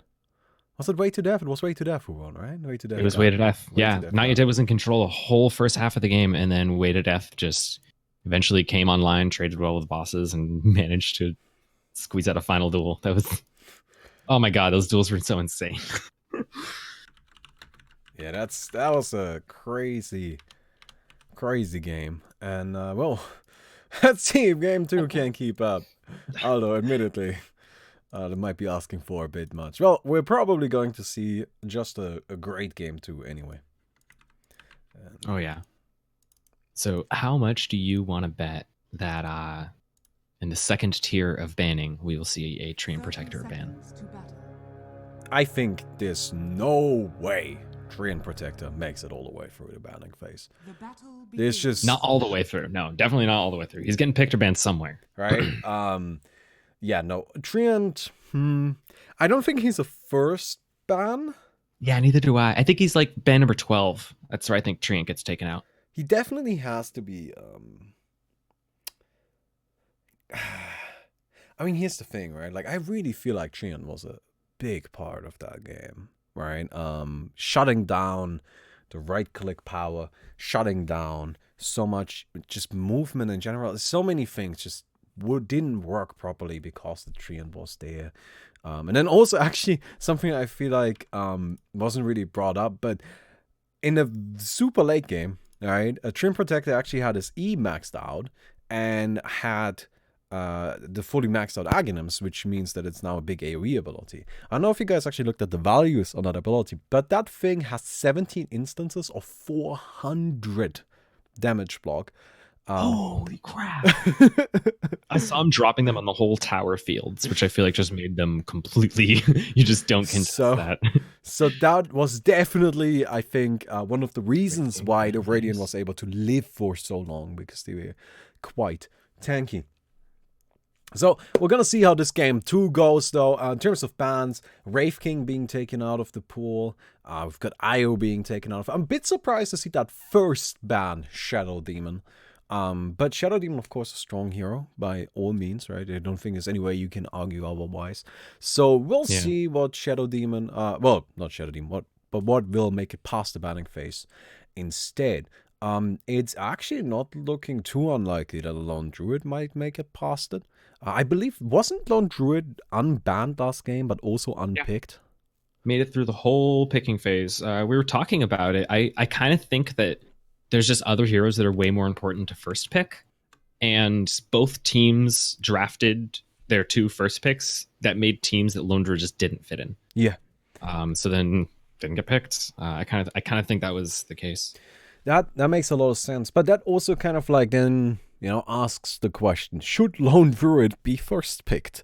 All right? Should Lone Druid be part of this first ban phase? Because honestly, like if he made it through the entire drafting stage and none of you felt like he was worth picking up, is he really a first ban hero? We'll see. We'll see. We've got Ban 5 coming up. They're already taking a lot of time. Admittedly, I do believe this is a difficult one. If you just think about how many valuable heroes there are. Like, for example, there's that Lone Druid, right? But then there's the Shadow Fiend. There's the Klings. There's the Skywrath Mage. There's that Treant Protector. Skywrath Mage. Who do you take And of course, out? the Troll and the Lifestealer. Yeah, Troll, Lifestealer. Those have been the core of this tournament. So many heroes. So many heroes. So, we'll see, right? We'll see who makes it into the team's strategy. That's really the thing, right? I feel like we're at a point where it's actually just incredibly difficult to tell what will be picked up first. Simply because there's been a meta game that the teams had going into the tournament, and then over the course of the tournament, the teams that made it into the finals were the teams that were able to deal with that meta game. So now this is an entirely new stage of Open Angel Arena. We've got the Spirit Breaker being taken out of the pool. Spirit Breaker. I think that makes sense, yeah. He's scary. I don't know. I really don't know. I don't know. There's so many things that they could plan around, and there's so many good heroes. It's so hard to figure out what you pick. So Lifestealer, I kind of was expecting a first pick Lifestealer. I was a little bit expecting that other pick, the last ban on Dire Side to be Lifestealer. Quick picks there. They're confident. They know. They're like, okay, we're going for the range lineup. So Klings and Shadow Fiend acts as an immediate response. We've seen this exact pick at least opening. Yeah. Like today. I like the axe. I think actually, like, just looking at these two lineups, I already like the Radiant more. Even though, of course, Klings is absolutely terrifying, don't get me wrong. But the great thing about Axe is one of the few heroes that can, no matter what the Klings tries to do, can deal with him, right? BKB won't stop it, Linken's won't stop it. There's just no item in the game that will actually prevent the Axe taunt. Except, actually, that's not true. There is the Enrage Crystal. That would help, that would fix, but I don't think we're gonna see that. We've got ourselves the Omni Knight coming out. Omni Knight, just a nice, strong, solid hero, right? Nothing too crazy. Yeah. Well, it makes sense as a ban with the way that they opened their picks, because they're obviously going for just a ton of right-click DPS. You know, they picked the huge range DPS crew, and it would really suck if they had a magic or a physical immune enemy team. It would probably be pretty difficult to deal with. They also really want their Satanics to work. Oh, yeah. I think that's like 100% of the justification for those picks. If you look at the two heroes that are chosen already, though, right, that is all in on that crazy, physical damage. That's what they're saying. They want to go hard with their physical damage. They want to deal damage. And it makes perfect sense to get rid of the heroes that deal well with it. Now, that, of course, still leaves the Treant Protector. Admittedly, Way to Death was the team that used the Treant Protector. Not yet dead. It's true. So maybe they just see it picked up again. Oh, no, the Knicks. Yeah. I mean, we also got to always keep in mind they have a little bit more inside information because these two teams scrim a lot.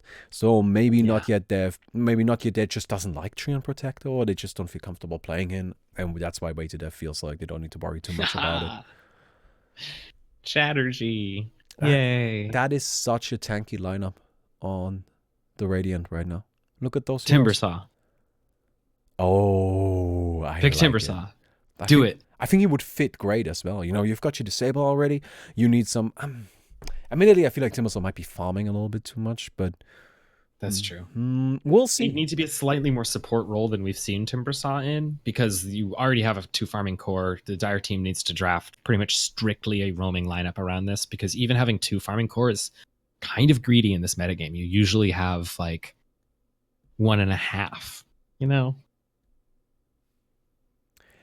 Yeah. It is... Now, I do think that actually Timbersaw can play that role. It's just we haven't seen him in that role because we saw Scarborough play him, and you know Scarborough's not really gonna slow down like that. Scarborough likes going quickly, but we're gonna see the Slaughter instead, which is a bit more traditionally a support. Makes a lot of sense. I think it's also a great hero for cutting down those big strength heroes, the minus armor. I mean, he has a lot of minus armor on the Dire side right now. The Shadow Fiend, the Slaughter, that's gonna be dealing a lot of damage very quickly.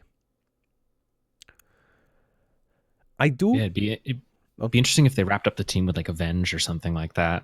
Add even more minus armor and also some auras for the right click carries. Avenge could be an option. I feel like they should maybe see if they can find some I don't know, some ranged towers. I feel like what they're looking for right now. You know, I feel like they need something like a Jakiro, right? Or a Dazzle. Look at that. Ooh, a Dazzle. I like it. So, what's the thought process behind the Dazzle? Good early fighting, right? Reduces armor a bit, a little spammable abilities.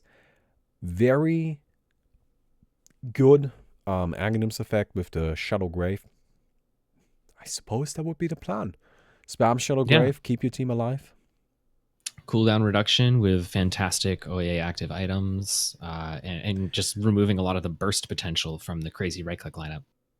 It's definitely a more risky pick, so going for a hero that we haven't seen all day in the final match, or what could be the final match.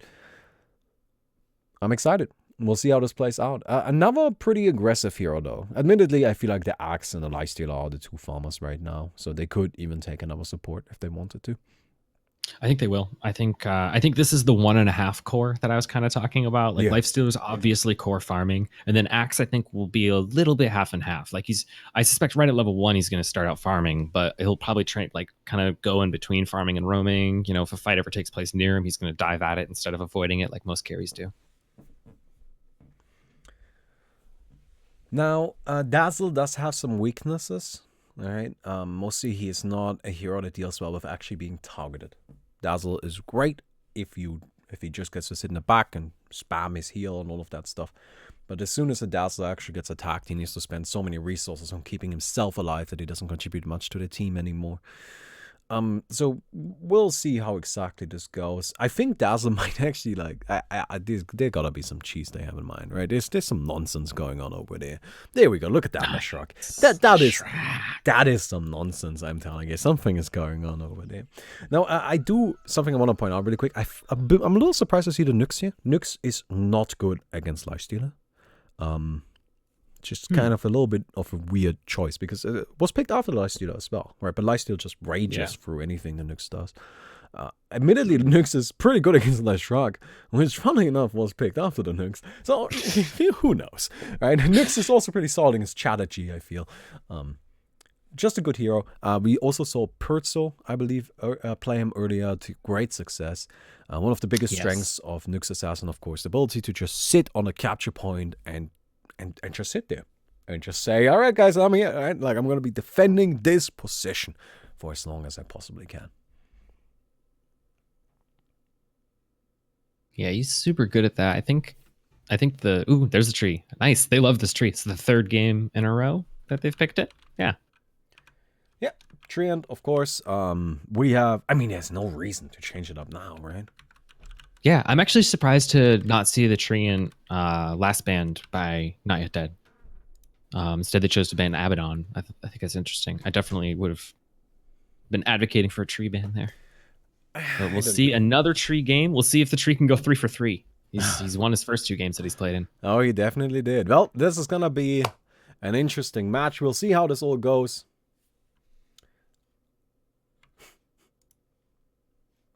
Chais, can you stop changing the title from what I'm putting the title as? That would be great. Thank you very much, my friend. Oh, is Treant alt purgeable? Yes. Dispellable, yes. Chatterjee has a bouncing purge. Oh my god, I forgot about that. I wonder if the Radiant... Well, I mean, I wonder if the Dire knows about this. I really hope the Radiant knows about it. Yeah. This will be bouncing purge against Treant Root. Yeah, so I guess we have a little bit of a pause right now. So allow me to introduce everybody to Chatterjee. So Chatterjee, Static Grip is basically Shadow Shaman's Shackles, except it will pull the hero closer to your enemy. We've got Electric Shield, a mana shield, except it's not kind of like a toggle like you have with Medusa. Instead, with this one, it consumes 20% of your total mana pool, of your maximum mana pool, and turns that into a shield that lasts up to 12 seconds and also deals some damage in an AoE. Then we have the Energy Absorption, which is an AoE nuke around the hero that deals some damage, provides her with movement speed if she hits an enemy hero, and also burns a pretty significant amount of mana. And then finally we have the Cleansing Shock. Cleansing Shock is a little bit of an unusual ultimate. What this ability does is it simply purges a hero. You can use it on an enemy or you can use it on an ally. It's just that. It's a basic dispel. On cast on allies, of course, you can get rid of negative effects. Cast on enemies, you can get rid of positive effects. It also provides either a movement speed boost or a movement speed slow, depending on whether or not you use it on ally or an enemy. Now, if you buy an Aghanim's, this ability will bounce. It will bounce to up to 2 nearby targets. Not only that, but Chatterjee, sadly we cannot see the talents right now because she is a custom hero. But one of the talents that Chatterjee has... I can see him. Can you? Well, I guess it's maybe just me. But one of the talents that Chatterjee has allows her to make it so that every single time she casts the Cleansing Shock, she also gets affected by it herself. So if the Treant Protector uses his ultimate, Chatterjee has an ability on a up or like I guess... down to 4-second cooldown, a 3-second cooldown at max level, that will just purge it and will just delete it. So there's definitely some real value to that. We'll see how this goes. Leshrac, a hero that we have seen already. One of the reasons why Leshrac is quite popular in OAA is that he was actually buffed a little bit. So he's got... At level 25, he's got the choice between plus 3 seconds Lightning Storm slow duration or 100 Diabolic Edict explosions compared to the 40 you have from regular Dota. So, hang on, how did I not notice this before? They're running my absolute favorite cheese strat on the entire planet. Lifestealer. Leshrac. Oh. A tanky boy. I don't know if they'll use it. That's of course a possibility. That requires an Aghanim Scepter on the Lifestealer. It would be a very different Lifestealer. That would be the biggest downfall of it. And so I'm not sure if they're willing to give up the Lifestealer core to go for that crazy cheese strat, but I've also never seen it lose once it comes online. It's insane. So to point out the cheese strat Chris is talking about, it's pretty simple. Lifestealer with Aghanims, eats the Leshrac, then jumps into an axe. And now we've got a really tanky boy that does massive AoE damage. Well, we got ourselves the first duel here. Gonna be starting out the game with a bang. Treant Protector already slowing them down. Nice crush on 2 heroes. Dazzle on the back, of course, healing. A very powerful ability for these early fights. We've got the Chatterjee charging down the Klings. Klings trying to get a return on the axe, but instead will be the first to go down. Another crush on 3 heroes, beautifully done. Vox dropping low, but another heal coming out, keeping him alive for the time being. Nyx will be able to finish that kill though. So far we have 3 heroes down. Chatterjee trying to make that 4. In the meantime, the Slaughter on the retreat, trying his best to stay alive for a little while longer. That is a double kill for Anti on the Leshrac. Slaughter tries to find a little bit of healing on that capture point. It will not be able to do so. And that's a 6-1 for the Radiant. Good start for Not Yet Dead. Very good start. So I noticed 3 things that I think are worth pointing out. Firstly, energy absorption, Chatterjee's E. It doesn't just burn mana, it also steals the mana, and Chatterjee gains that mana. So if you use it on a bunch of enemies, it'll pay for itself and actually give you a little bit of mana on top of it. Well, a little bit maybe understated. It can, if used in the right situation, heal up your entire mana pool. That is true. The other thing, the nesting doll strat, as I like to call it, with Leshrac being eaten by the Lifestealer, it does have one more added benefit in OAA specifically, which is that there is an item called Dagger of Mariah, or Mariah's Dagger. And this item, when active, makes you deal insane amounts of extra spell damage, but you take all the damage yourself. However, if you're currently having been eaten by a Lifestealer, you don't take damage. So you can leave Dagger and your ultimate active and then just run around wreaking havoc with insane spell damage. The third thing is Larnell changed his name and it's funny. I don't deserve a paycheck. Oh, poor Larnell. Anyway, continue. But yes, a Dagger of Moriah, just to give a little bit of perspective, it provides upwards of, I believe, 75% spell amp. A very, very high amount, especially if you consider Leshrac already hits pretty hard on his own. And you can stack it with Kaya, so you can have even more if you want to. On top of that, another reason why the Party Boost strat is actually not, like, it is cheese, don't get us wrong, but it is some, like, as far as cheese goes, it's pretty legit cheese, right? It's kind of some nice cheese. Yeah, a pleasant, mild cheese, none of that stinky stuff. Yeah, exactly. Another reason why it's actually kind of a thing you can do is OAA has some really powerful aura items. So a Lifestealer that is hiding inside of an ally can still be pretty significantly useful just because he provides a lot of auras. Like, you could, for example, put a Radiance on the hero, you could put Lucians, right? You can put Helm of the Dominator, Vladimir's. There's so many things that will still be beneficial. Alright, got a little bit of a fight up here. Mr. Random is trying to farm the creeps in this choke point, but gets caught out. Another spin? No, he didn't get lucky. He just needs a little bit more, gets himself a few more creeps, and it seems he will be going down, though. Oh, no, actually, he's got boots. He's a quick boy. Ooh. Slaughter's right behind him, but the healing? He's got a high health regeneration. Not gonna be enough. We've got Chatterjee around, though. She's got double damage going on. She hits pretty damn hard. Gonna get stunned up. Slaughter now on the retreat. And he will be rushing out of there. In the meantime, Supreme... Oh, go ahead.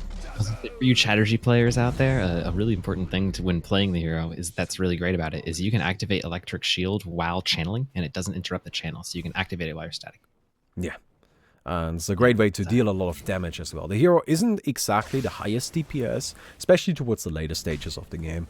But, hey, we'll take everything we can get. We've got the bounty runes coming up. Tree and Protector are already camping this one. And they have managed to secure the bottom one on the Radiant side as well. So it's gonna be a 2-2 split. But not quite in the, I guess, the location you might expect. Yeah, the last one was also a 2-2 split, so going really, really even on bounty runes so far. I mean, you're going pretty even on everything. The kill score is currently 11-4, so a little bit of a lead for the Radiant in terms of gold as well. But nothing that is by any means crazy, especially now that the capture points are coming up. They will be securing themselves some nice farming boots. And the important thing is always, are the farming boots ready at this stage? And the way it's looking, the answer is yes for everybody. Oh. Shadow Fiend is trying to juke the trees, get away from the Leshrac, but Leshrac finally gets a clear sight and just uses lightning. God, Nikoshimo. Kind of distracting a lot of Radiant heroes here. Not yet dead, spending quite a bit of time just defending. A Lifestealer will be able to take down this Black Drake right here. And we've got a little bit of backup coming in though. Capture points are active. Seems that Nikoshino will just be able to take the diamond. Although, no, there's Chatterjee. She wants to have at least a little bit of a fight. Chatterjee's going to party a little. And she's pretty tanky, so she should be able to do this for a while. Yep, just going to sit on top of this and mostly just to buy some time, right? The goal here is not to kill the Nyx, although the way it's looking, that's... Oh my god, I think she will, though. No, you're just going to dip into the fountain for a second. The goal here is really just to buy time. Meantime, Anti ends the buying time from the Dire side. Gets himself a double kill. And it seems that the Radiant will be able to get their capture point just a few seconds ahead of the Dire. But not, there's one. Not by much, by any means. Here's the second. There. Oh, nice, Mr. Random trying to get that Ancient Drake, but Supreme is able to secure it. Gets in there and secures it. Chatterjee really showing her early game strength, though, while delaying on that point. I mean, her base damage is insanely high. She hits almost as hard as a tree, and the AoE on the shield, the grip to draw out the fight longer and everything just makes her really hard to brawl with. Yeah, that's for sure. Level 5 now, so starting to get more points into that disable. Soon gonna be level 6, which is a great ability. Honestly, I know if you look at Cleansing Shock, you might not think that that seems like an ultimate, but this ability is actually insanely powerful. We're gonna go ahead and have a little bit of a brawl here. Clings, caught out, activates an ultimate just for Chatterjee. Easily gets the kill with it. I mean, yeah, Nyx Assassin, Slaughter also coming in. Maybe a little bit of overkill, but at the same time, he didn't want to die. He wanted to make sure he gets that Drake, and so he does. Yep. Mr. Random gonna be going down. Actually, not quite yet. There we go. Eckler picks up that kill. Dire side now looking very powerful, by the way. They suddenly started overwhelming the Radiant with quite a few heroes. Although Radiant seems to be starting up their Roshan kill now. Yep, I expect both teams to do it. It's been right around like 7 minutes, 7.5. Like these guys really have a timing cycle down because they want to be able to pretty much easily be able to get the boss down before the second duel starts. So they position themselves around this time. Supreme needs to give up on those ancients and help out the boss though. Also, it might be a little hard to get inside. Yeah, there he goes. Very well done. They get themselves that boss, and now they're gonna go out and start the grind on some more of these camps. Alright, now that they have so much money from the double boots, they're really just looking for as much experience as they can. Also, bounty runes coming up. It's actually currently looking like the Radiant might be able to secure both. Secure 3, apologize. Yep. There we go. Chatterjee. Yeah, they get a 3-1. That's great. Just brawling it out with Nyx. Although you can already see why Nyx is good against her. Just the mana burn. It hurts, you know, it's the same thing against Medusa. Where if you burn her mana, it's almost as if you're dealing twice the damage. Yeah, and especially early game, Chatterjee's very mana dependent. She can burn through that 1,000 mana pool in no time. Oh, those ancients! Coming in, getting 2 kills right there. And we've got ourselves some duels. It's gonna be 3-on-3 on the right side and 2-on-2 in the other arena. The 2-on-2 already pretty action-packed. Gonna have a quick pick-off in the Shadow Fiend, and it seems like the Radiant got that one locked down. In the meantime, the other 3-on-3 Anti standing on top of that capture point. Standing strong, the only one left though, and it seems he doesn't quite have the HP needed to finish that fight. Yeah, he doesn't have any of his sustain at all. The only items Leshrac has at this point are double items and double boots and a Kaya. Just added the Shiva's Guard. That definitely would have helped a lot that last duel, but yeah, just doesn't have enough HP at this stage. Yeah, he's sitting on 820 max HP. He's super duper squishy. 20 armor is pretty good, but it's not going to help that much against these right-click carries as they start to come online. Oh, nice root. 4 heroes. I'm gonna go ahead and have that Triumph Protector, use that Leech Seed. A nice, strong healing effect. Larinal on the retreat, but he's not gonna be able to make it. We've got Axe coming in with a nice blink, though activates a BKB as well, but fighting 4 heroes on his own at that stage. Axe may be the biggest man in the building, but that doesn't mean much if you're surrounded by a tree and a fish and a skeleton. Those are kind of spooky. And a giant bug. Honestly, it's just kind of a weird team that the Dire has. Like, I don't think it's just... Like, what is Shadow Fiend anyway? Some weird shadow demon. Alright, Axe, I feel like you might be outclassed a little bit. Dazzle picking up that early Solar Crest, also going for Nocturne Core. If we look at Bad Juju, you can see that the cooldown reduction doesn't scale past the 50%. I want to go ahead and make that clear. That would be a little bit ridiculous. But that he still can get really, really low cooldowns, right? Like 50% plus the maximum of 33% from the Octarine core. What is that? That's an 83% cooldown reduction on the Shallow Grave, which goes down to 15 seconds cooldown. So that is 100% uptime if you get to that stage. Yeah, you can get to 100% uptime pretty easily. And of course, with the way that it does scale is the minus armor, and that scales really well. Yeah, and they're going to go ahead and see if they can maybe snatch up this Nyx Assassin. He's going to be chased down. It seems they have run out of detection, and so Nikoshino will be able to retreat for the time being. He's got his Aghanims ready, so he can actually start healing up anytime he likes. They're going to go ahead and trap Ekla, jump in. We've got Leshok actually doing a very significant amount of damage. A nice dunk by Mr. Random. Gets that double. Looking for the triple. I don't know if they know that Nikoshino's here. Well, they definitely know he's there. Now they do. Now they do. There we go. And, oh, he wanted the dunk so bad. You know he did. No, I mean, you gotta let him have that triple dunk, right? Oh, that's a skeleton coming out. Actually, a whole bunch of skeletons coming out. They want to challenge this one. Oh, it doesn't seem to matter all that much. The Clinks immediately melts. Slaughter also trying to fight, but that was just kind of not the most coordinated. They timed the attack rather poorly, and so they just didn't get the initiation the way they needed it. Sadly, Supreme not level 25 yet. So as we saw before, right, with these Clinks builds, level 25 is really the big one. Your Burning Army may be strong just on its own, but honestly, having the damage on it tripled, that's when we start talking, right? And that's when Clinks really comes online. Oh, we got another tier 1. Another engagement right here. Alright, they definitely want to challenge these. I mean, this is a big deal. You gotta make sure you get these. Oh, taunt misses. Still reveals Ekla. Ekla gonna go ahead and get some hits in. They get the taunt on the Treant Protector. No, Clink's ultimate is just gonna keep pounding into Laranor. In the meantime, wait. What's that boss doing? Boss wants to be part of this. Ekla. Gonna melt him though. Oh, that big taunt. He gets his blade mail. He deals a lot of damage. Ekla gonna be forced out. The dunk is not gonna be enough. And so the axe falls. Anti now comes running in. He's tanky. He's got Octarine core, but it's not going to be enough. Dazzle, Lifestealer.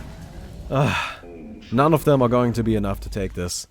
And so, and after an ultra kill for Ekla, the core goes in favor of Way to Death. The game's still very really hard team to contest capture points against. I mean, the Treant Protector didn't even use his ultimate, and he could have. Yeah. They are great at that kind of stationary fight. You know, they have the Slaughter who is happy to just stay in the same spot and spam his W, right? And then, of course, Nyx Assassin just burrows into the ground. Treant Protector is the quickest, but very good when you fight around his positions. They're gonna catch the Slaughter. Nice route. Nice route. You see Chatterjee trying to purge out his team, but it's just not gonna be quite enough. Not yet. Clinks continues fighting. He's got the BKB going on. Anti not able to deal much damage to him. Anti goes down. The ultimate is active. Mr. Random tries to tank it, but these skeletons, they just hit really hard. Ekla gets a crit, but it's not going to be quite enough. Looking for team after tournament now. Comes charging in Supreme. Works on Laranor. Laranor gets a Shallow Grave that will actually save him. But nonetheless, Way to Death, winning another fight. Mr. Random comes blinking in. Gets a few more hits from those skeletons, but then forced to retreat out. Up goes that boss, and they're gonna try to take this safe boss, you know, take the boss that's next to the base right here. Nyx Assassin still camping in front of everything. Axe gets a big taunt. They want Supreme. They don't want those Clinks to be able to do damage, and the Clinks explodes. Nikoshino now bursts down right in front of the Lifesteal, but Lifesteal simply runs away. Doesn't need to challenge that. He knows the Nyx won't deal too much damage to him. Chatterjee starts locking down Nyx. In the meantime, Vox just standing in the back. The big disables from Anti. Nice taunt yet again. Mr. Random with that axe every single fight. He is here, and he's making everybody angry. Except maybe his team. Mostly the enemy team. But that's okay. They're still very angry. Supreme now comes back. He has the BKB. Anti continues to fight. Shallow Grave on 5 heroes. Not needed. Everybody's fine. They get themselves that core. Capture points are active, but nobody had time to look at that yet. Yeah, that was such an important fight and such an important core. If Dire got that, it would have been a pretty huge swing in their favor. And the fact that Radiant won the fight, managed to get through there, got them all. Also, I hope that after seeing how many times they almost killed the Shadow Fiend and then it just lifestealed back up again. For the love of God, buy some halberds. Where are my halberds? You guys, just buy a halberd. Halberd is good. Halberd is good. Right. I'm also a bit surprised to not have seen any sort of Judekas this game. Right. I feel like that would be a good way to deal with all of this lifesteal as well. Especially since they don't have the cores for it yet. I know. That requires a core 3. I'm just talking about like the general trend of the tournament. I don't think I've seen a single Judeka yet. Yeah. And the thing is that people aren't. It's not like people aren't building Scotty. People are building Scotty. They're just going for Scotty 5 instead of Judeka. Which is a little bit surprising. In case you don't know what Judeka does, Judeka is an item that essentially has a modifier to your attacks that makes it so that any enemy hit by you can't heal anymore. At least can only heal for 75% of the healing. Wait, 25% of the healing they would receive, which is significant. They're gonna find Cyberpunk, but the tree is tanky. They would rather kill the Shadow Fiend, and that should be a quick pick-off. No, actually, Eckler survives. He activates the Satanic. He keeps fighting, gets stunned up, finally goes down. Took a lot longer than they were hoping for, though. Slaughter starts fighting into Anti. Big Shallow Grave on 4-5 heroes. Axe now standing in the middle of this. They get themselves another kill. Nyx Assassin next in line. Triple kill for the Lifestealer. And that was with the Skeletons online. GM Protector just kind of hiding. He's hoping to get out of there, but it doesn't seem like that's gonna happen. He is actually a pretty sneaky boy, like, that's for sure. He goes into the trees, tries to TP out. Do they have a stun? Oh, that was so close. But they don't know he's here. I think they thought he got out. No, they did it. Oh, man.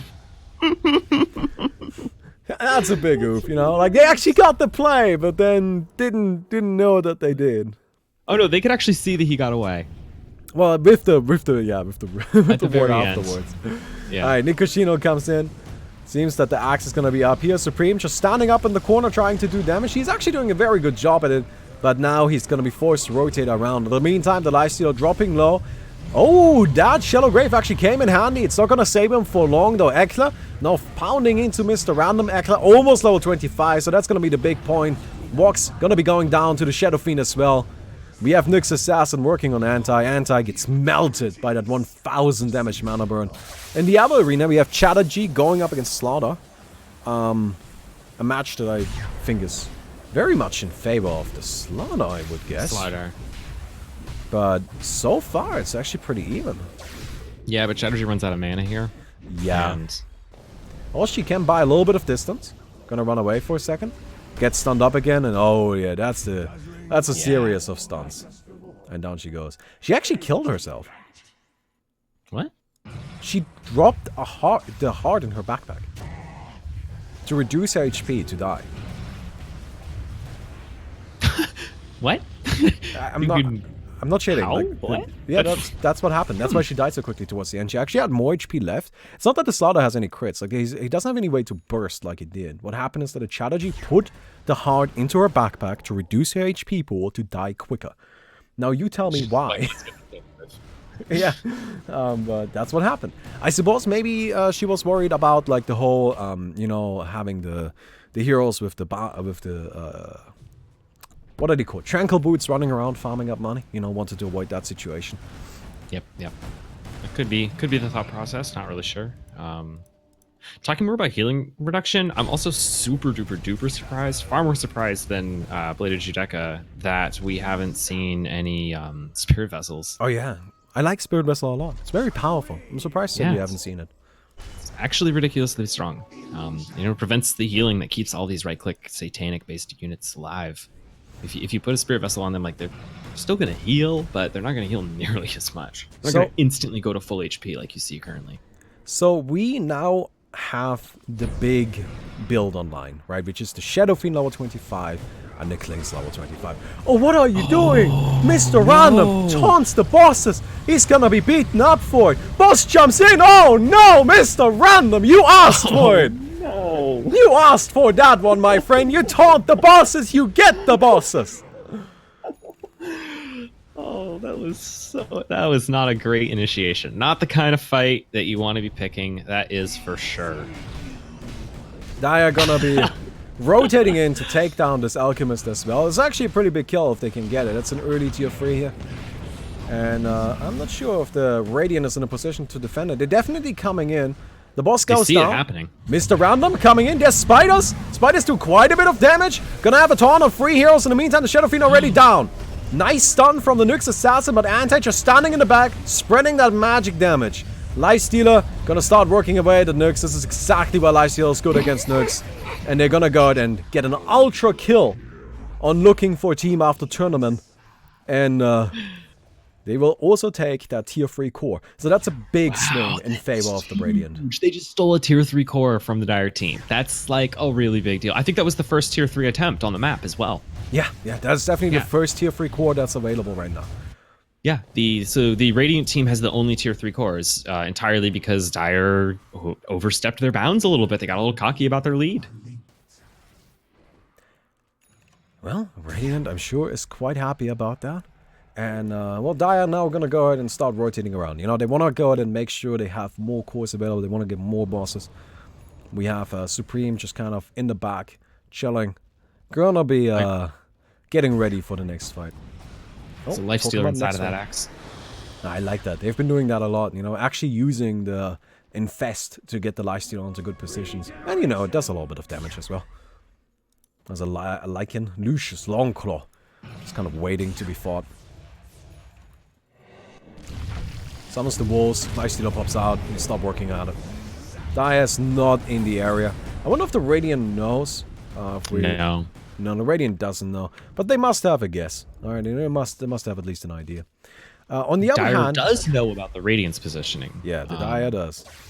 They actually have vision everywhere. They have at least a little bit of vision of every single boss pit on the map. So they know what Radiant's doing unless Radiant starts to destroy some of these trees. That's actually something that's a little bit of a problem, right? You gotta carry Quelling Blade or something like that to be able to deal with it. Admittedly, actually, Leshrac, I can't just split earth trees as well. So as long as they just find them, they will be able to deal with them. But of course, that's always a problem. It's hard. What do you think about the Shadow Fiend just not having boots? Just doesn't have boots? It just doesn't have boots. Hasn't had boots for like past 5 minutes. Has enough gold for his upgrades, so I see no. So the only problem, honestly, that I have with it is that while you're running around bossing, you might as well just have some boots going. You had them earlier. You obviously sold them. You might as well just have them ticking in your inventory, so that way you can get passive gold. So you have to farm just a little bit less. That's my only criticism with it. Otherwise, I'm perfectly fine with him not having boots. He doesn't need to move around. Yeah, definitely. What is he, a melee carry? We're also getting to the stage where a lot of the level 25s are coming online, right? So we can see Lifestealer, of course, level 30, Axe level 25, so we have the 100 AoE Berserker's Call bonus. That's actually a pretty big deal, right? You can see Berserker's Call now a very large AoE. Also, Dazzle coming up to level 25. He, of course, gets either plus 2.5 bad Juju armor reduction, which is a lot. Keep in mind, currently it's at 2.5. It's a 100% boost. Oh, we got a big fight, though. We got immediate stun on the Nyx Assassin. Ekla activates the BKB. The skeletons are coming out as well. This is the power. This is what the Dire has been working towards, and they annihilate the Radiant. Don't lose a single hero. We talked about how the Dire team is really good at like fighting out a spot. They have all these heroes that are doing that, and I don't think we give enough credit to how Burning Army also fits in perfectly with that paradigm. Like literally every single part of this team wants to fight really, really stationary. Yeah. But I mean, it's working out great, especially since the Trim Protector keeps them there. Oh, okay. We've got the boss going down. Mr. Random jumps in, gets that skeleton. Things goes down immediately. We got ourselves the Shadow Fiend going down next. In the meantime, this is just kind of destruction. Honestly, this is just brutal. Oh yeah. Nyx Assassin is so tanky though. Oh my god. Oh my god, he's not dying. Now we actually got the TPs in. Klings with his TP boots coming into the fight. He's back and dead. He's also dead. But he was back. Nikoshino still tanking this, still disabling. Lifestealer now coming in. We've got ourselves the big Spike Carapace. Keeping that team there. And look at Nikoshino. He's just chilling. Not for much longer now. Not for much longer. But nice rampage. Good job. Did you notice what happened with that poop board? What poop board? So the treant, as it was dying, ran to the bottom left corner of this pit and dropped a poop ward, but somehow it spawned off the edge in the ditch and has no vision of anything. That is funny. I've never seen that. I've never seen that either. Alright, they get themselves a tier 3 right here. I mean, the score is so even. 73 to 70, right? Both teams just running this very, very, very too closely. Level 25s, again. Those level 25s, I think, will actually matter quite a bit. You know, Leshrac will have... honestly, I don't know what he's going to go for. I expect it's going to be the Edict Explosions. For Leshrac, fun fact, it's actually not so much the level 25 that matters for him. Level 25, of course, is nice because it's a huge boost on the Edict. But level 28 is much more important. Oh, yeah. Because then you can actually level up the Edict as well, giving you another, like, essentially 2 times boost, right? So from level 24 to level 28, the Edict quadruples in damage output. And then just a few levels later, you get the Lightning Storm level up. Also, that doubles the damage on that. Yeah. Oh, nice. The Shallow Grave again, keeping the team alive. Treant Protector activates that ultimate, and they just destroyed him. Oh, God. Wow. Those skeletons. I mean, Kling's Shadow Fiend is so much physical damage again. It's just overwhelming. And honestly, I love the Treant Protector in this lineup. I think the Treant Protector is actually the biggest playmaker because he just keeps them in place. You can't run away. Yet again, Kling's just standing here fighting. Dazzle can't really do anything in the back. They get Supreme, they get Mr. Actually, no, sorry. Supreme is getting the kills. They get Mr. Random, though. They get Laranol. They get Looking for Team. None of them stand a chance. Vox gonna be sitting in the base. And, well, he got himself the plus 2.5 bad Juju armor reduction, by the way. So... For the armor reduction, cool. I think that's probably what I would go for, too. Yeah, now the armor reduction is 5 every time he casts a spell. So, 3 spells in, and he has applied Shadow Fiend Aura. Talking about Shadow Fiend Aura, guess who's here?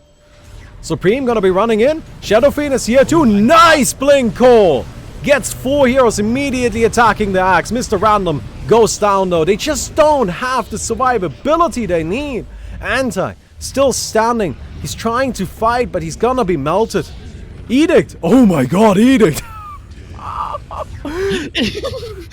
Mikoshino gonna be forced to run away. The base protection is a little bit too much. So despite the Dire winning that fight, they're still forced out. And they're not gonna be able to actually capture the core. Vox gonna be going down to Supreme. Supreme just splashing into the Radiant with no regard for anything. He doesn't need to worry. He does so much damage. They're gonna just Supreme's go just to take those clicking kills. into this team. Oh, man. They are big. The score gap also has jumped pretty dramatically over the last couple minutes. We were talking about how close it was, and suddenly they're almost 20 apart. Well, we saw the power of Edict. Oh, actually, Leshrac. How did he just get to level 28? Oh, I think Bounty Runes. Ah, Bounty Runes, yes. Leshrac now level 28. So he did actually go for Lightning Storm over the Edict at this stage, which I find a little bit interesting. Interesting, yeah. It's a fine upgrade. Definitely increases the damage by a pretty significant amount. Edict, of course, we saw just a second ago, can be a little bit nutty. Although it was assisted by the base protection aura. I feel like we have to point that out. That's true. I think the base protection aura is doing a lot of that for sure. All right, big initiation here. Yeah, they get themselves a nice kill. It's not going to stop the final duel from happening. But they weren't on the point. Yeah, a little bit unfortunate. It's going to come down to this, you know. Can Not Yet Dead win this fight? If they can't, the game is over. Yep, Burning Army is off cooldown. Yeah, Burning Army is available ready. for this fight. Burning Army is the big one. Can they disengage? Now, the advantage they have is Treant hasn't had a chance to really put down many trees in here. So as long as they just stay away from that, you know, they might not be affected by it. Nice crush! 3 heroes instant return with the stun, but they're still rooted in place. They get slaughtered though. That's 1 kill for the Radiant. In the meantime, Supreme, he's tanking, activates the Satanic, but that's 2 down. That's gonna be... Nope! Supreme goes down! That's gonna be a 3 down for the Radiant, but Leshrac is still standing. The Lifestealer is still standing. Ekla on the retreat. They get the Leshrac. Lifestealer isn't gonna be doing it. Not quite enough. And with that, Way to Death wins the Open Angel Arena April Major in a fantastic best of 3. It was only 2 games, but it surely felt like 5. Oh yeah, they made up for it with how long that first game was. It was insanely close. And then I don't know, it's also like it's kind of nice like getting that quick win right afterwards and just be like, yeah, it was a fluke. It got that close. We're just a better team. I wouldn't say it's exactly a fluke. That was still a close game. 86 to 104 is nothing to snooze Oh at. yeah. Right? Oh, yeah. But I do have to say, I think the reason why the Dire won that game was just a better draft. You know, the Klings with the Shadow Fiend, there was just nothing really ready on the Radiant to deal with it. And as much as I'm happy to see a new hero being picked up with the Dazzle, I gotta say, I didn't see what he contributed.